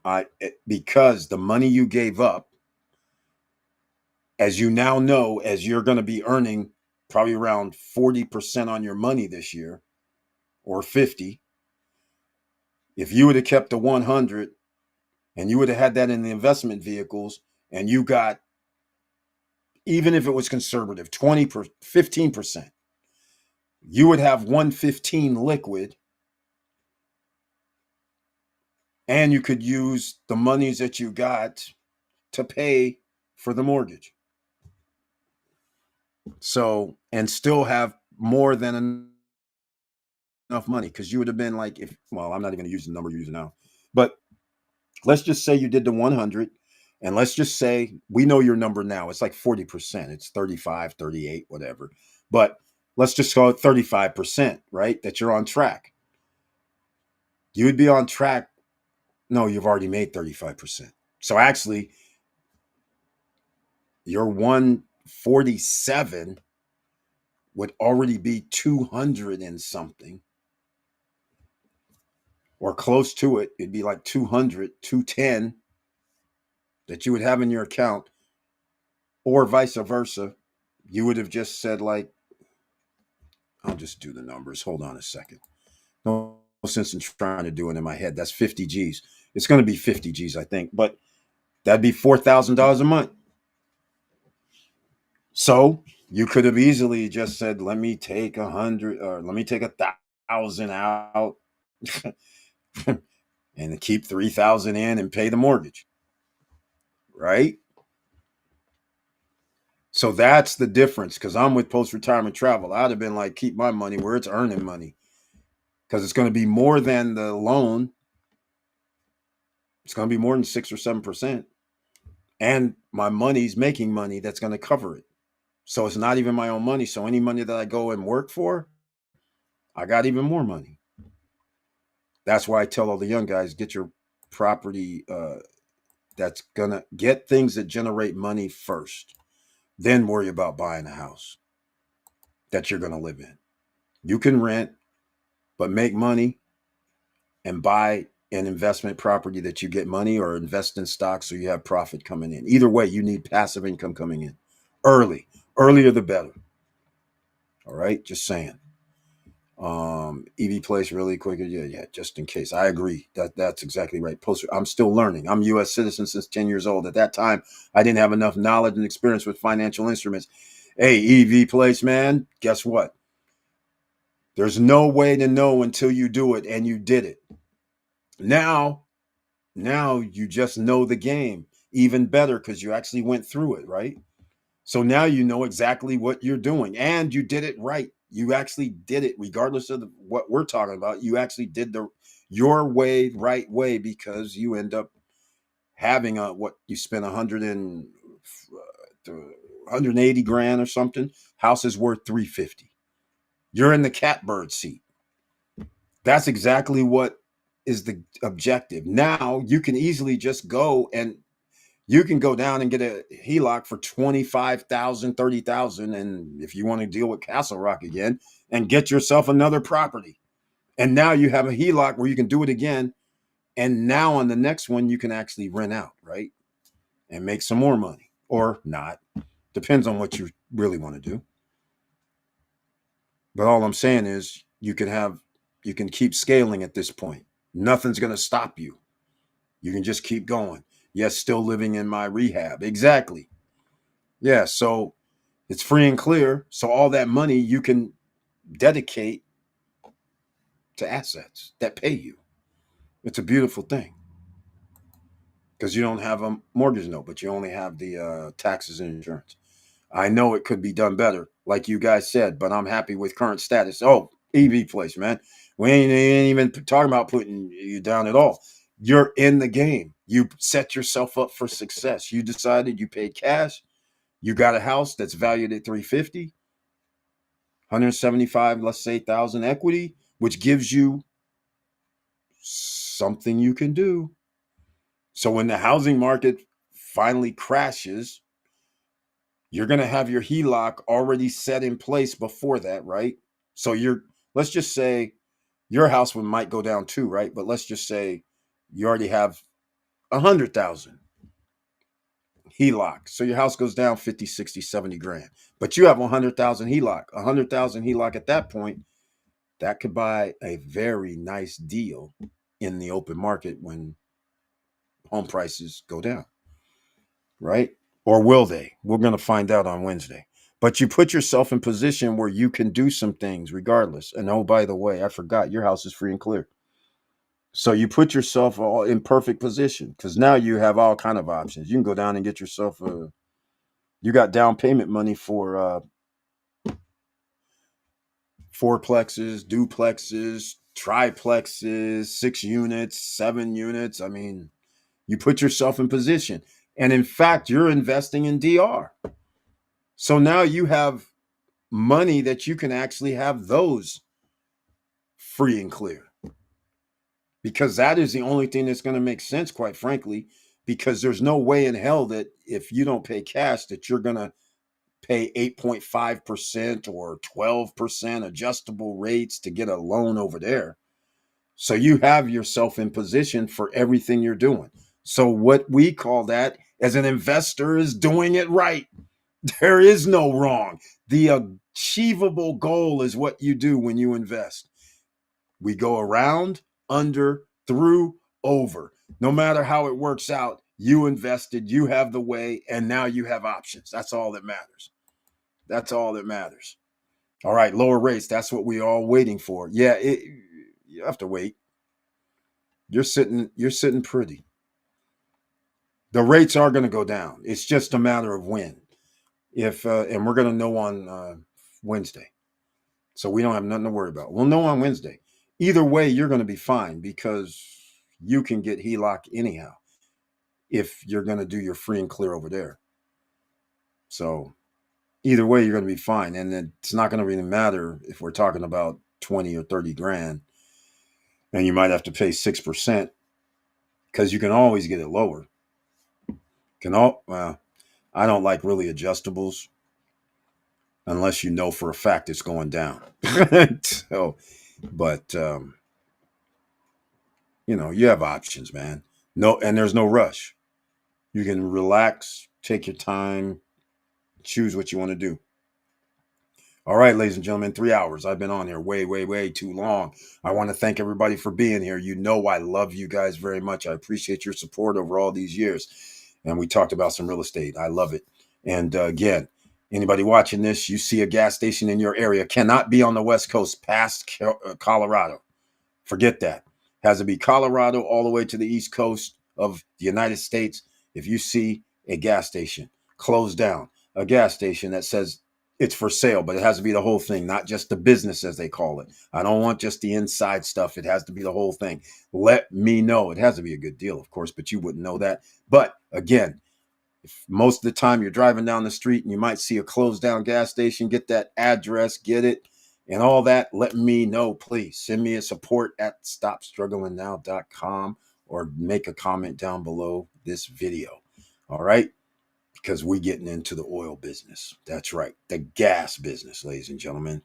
And with all that said, thank you for watching. Thank you for listening. And please like, subscribe, and click the bell below so you get the latest updates. And I know it's hard out here, ladies and gentlemen. We're only giving you an off-ramp, but you're going to need disposable income. Once you have disposable income, you need to buy assets. You got 1 year, 5 months to go. Get your credit score at 775 or higher. Make sure your debt is paid down or off completely, close to zero as possible. If you need help with that, I didn't mention it tonight, but I'll mention it now in case there's somebody here watching this long. It's Tracy at resolvefinance.com. Let her know SSN Nation sent you. All right. I'm going to put a link in the chat room for it. All right. EV Place. Hey man, you're doing the damn thing. Welcome to the Millionaires Club. You're an emerging millionaire, man. You got everything right. You got everything right. After you got the stuff in DR right, you got the price right, you got everything right, man. You did everything good. Everything's great. Everything, man. You got dividend income coming in. So now you have passive income. Everything we talked about, you're doing. You got nothing but an upside. Just sit back and relax and do your thing, man. Do the battery. In case everybody has the speakers, I'm going to talk about it on Wednesday since I didn't talk about it tonight. But if you want the batteries, He has rechargeable battery pack that you can put in the back of your car for all you car lovers with sound systems. And it renews the energy because it gives you like a cell of 700 watts. It lasts for an hour without having to use any of your car batteries or generators or anything. And it's rechargeable as you drive, apparently. So if anybody's watching this, this is what EV Place other side business he does besides investing inside whatever other business he does, work jobs, whatever. But here's a link and go check it out. All right, show some love. And Tracy at resolvefinance.com is how you restructure your debt. And you can get your debt restructured in a year to 2 years. That helps you get your debt down. That will mess your credit up kind of until it gets until it paid off, because you can get it 1 to 2 years. They restructure it, they reduce your debt, and do all kind of crazy things. And then at the end of that time, your credit score bounces back up because it shows paid in full, not collections, not bankruptcy, paid in full, green lit, green lights all the way. Your credit bounces up. And now that puts you in the 700s, and you need to get to the 775. It's a beautiful thing, ladies and gentlemen. We try to help you here. Down below in the description box, click on it, because that's where you can find the link for Tracy as well. In fact, I'll put it right up top so people can get it. And so hopefully that helps you guys out. So just be careful out here, because the world is a ghetto. You never know what's going to happen out here. There's a lot of strange things going on. A lot of people in power trying to hurt humans instead of help. So there's plenty to go around on this planet Earth, but a lot of people are just trying to keep it to themselves. We don't do that here. We're not gatekeepers. Anything you guys need, you can hit us up down below in the comments section or support at stopstrugglingnow.com. No problema at all. Okay? Don't be shy if you need help or need to understand something. We're here every Monday, Wednesday, Friday on the live streams. We do live. We do it off the top of our head. All right? Because we do this. We're not just talking about, hey, do this and that. We got a course and yada, yada. No, we're not the information money guys. We're the guys that actually do this. All right? I'm about to be in the oil business too, so I'm going to be doing that now and learning. My education has already started, but I'm about to be in that business and do some serious damage, I believe, because with everything, you need help. In this case, I'm a new guy. I need help. I have some guys that's in the business. They're going to be willing to help me. I'm learning right now. I'm going through my apprenticeship on what I need to do to recognize the deals and things like this and how I can maneuver. There's maneuverability in that game. And they just told the wrong guy. But I need their backing. That's the thing.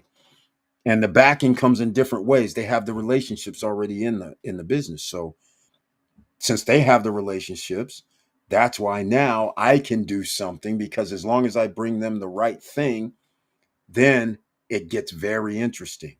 Because the thing is, the oil companies are the ones that have the money, and they want to make sure that the reason why it's important of the station is that's another place that they can distribute their gas. Think about it. So when somebody says, hey, I'm going to drop 50,000 gallons a month or 100,000 gallons per month of your gas, all of a sudden, that's a lot of money. All of a sudden, they're like, hey, man, maybe you need some money to rehab this place right here. See, ladies and gentlemen, not everybody can do this, right? But if you have that little situation, that means all you got to do is find the right place, and it can keep going. All right. So that's the beauty of this. That's why I was like, oh, I can get in. You guys gave me an opening. Okay, we're going to go down the path. Don't play. So you guys know, I'm going to do some twist on some things, because I've already figured out some things I'm going to be doing. And I can't really tell you guys too much more until something happens. But I'll let you guys know about it um, a different way. I'll let you know when I find something. I'll probably do some numbers, because we're trying to stop struggling now here, trying to help everybody. And what's even more beautiful is how about something that you don't need any money for? This is another little thing. I'm a big fan of being able to use other people's money. A big fan where everybody wins too, where there's profits coming already, so to speak, by just being open. That goes a long way. Those are hard to find. So, just like Airbnb, short term rentals, when that was very, very hot from 2014 to 2022, people figured out different derivative things that they could do, like the stupid thing that people would go get a lease, sign up for a lease from somebody, and then sublease it to somebody else, which was a bad idea. Not a fan of, but people still did it because it was okay at one time, as long as you had approval. And then the HOAs or the management said, hell no, there's too many different people. We don't know who they are. They got parties going on. So it changed things, right? But at one time, you didn't even need any money because you could go talk to somebody. He would say, okay, if you're going to give me the going rates 1,000 and you're going to give me 1,500 a month, oh yeah, I'll let you rent it out and sublease it. So the person didn't need any money. So see, there's different ways you can do it when things present themselves. You can't do that now with Airbnbs mostly because you can't sublease. They won't let you, and they won't let you do Airbnbs in some buildings now. So these are the type of things that happen. But when you have an opportunity where you don't have to need any money because there's going to be money dispersed because of what you find, that's the best scenario you can have. Other people's money is number one. And that seems to be a situation that is relative and only certain people can do it. I haven't even told you guys the other part to the story because corporate stations, um, they sell they sell their gas stations, right? Because you guys know when you see a branded station, some of the time, most of the time, they're corporate stations. A lot, not all, but some are corporate. Well, the ones that are underperforming or for whatever reason, they're not really in the business of employees. They're like, hold on, man, we just care about dropping the gas. We don't really need to do this. So why don't we just sell it off? Well, when they sell it off, they give it to brokers, right? But let me ask you something. If we're good friends and and I'm a good friend with the corporation because I brought you guys lots of money, what happens if they say, here's some of these places that we are going to sell? You have a 7-day window to decide and market it and decide if you want to buy it or not. What about those options? So now you understand where I might have to have a channel that I might be doing gas station for sale. And then you know what comes off of that, right? Because some persons would say, well, I don't have the $300,000, but I do have 150. Okay, sounds reasonable. Now you enter into potential partnerships because they have the down payment. Now I make a deal with them for partnerships. This is the stuff I do. This is the way I'm looking at it. Whether it's going to be achievable or not, we will find out because that's the way I'm looking at it. I'm like, hold on here. If you don't have enough, I got cachet where I can say, okay, you put down that, I put down this, we split this. I have someone else pay for my share. Free partnership for no reason. It must be nice, right? Don't let me in this game, ladies and gentlemen, because I think that's where we're going with this. That's at least I envision it. And I don't think nobody said I can't do it. So we're going to make it happen. I'm going to make it happen. I'm going to be like, oh my God. Don't let me get loose in the oil business and gas business. All right, you guys are going to come along for the ride. And in fact, you guys know how I do this. If it does go the way I think it's going to go, then that means there's plenty of money left on the meat of the bones for other people. So that means I have to figure out how to bring in some people, the SSN Nation on this, because these aren't going to be investments like a high risk, high rewards. These are the ones that says from the day it is in existence, there's profits. This isn't some losing thing because that otherwise it's not even going to work. It's always profits. That's it. So if you guys want to get in, I'll let you guys know about whatever we do, but it's going down. I'm going to be sharing, but first I got to get started and make things happen. Then I'll go into the share mode. And the reason I'm going to do that is because I'm going to use my own monies to back it.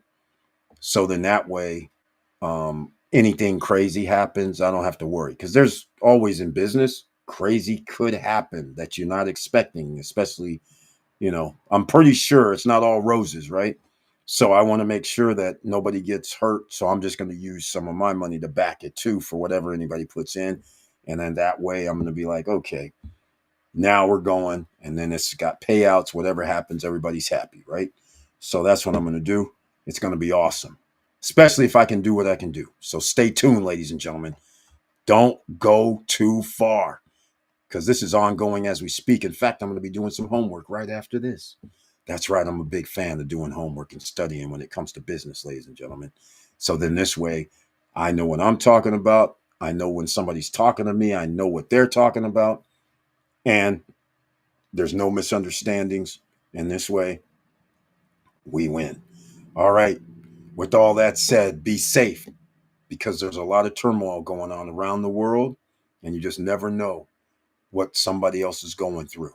A lot of stress, a lot of things are happening. So make sure you keep your no evil mind, right? Stay cool. Avoid any conflicts. You got a long life to live and make sure you live it to the fullest. And with all that said, keep your head up, keep moving, and I'm out.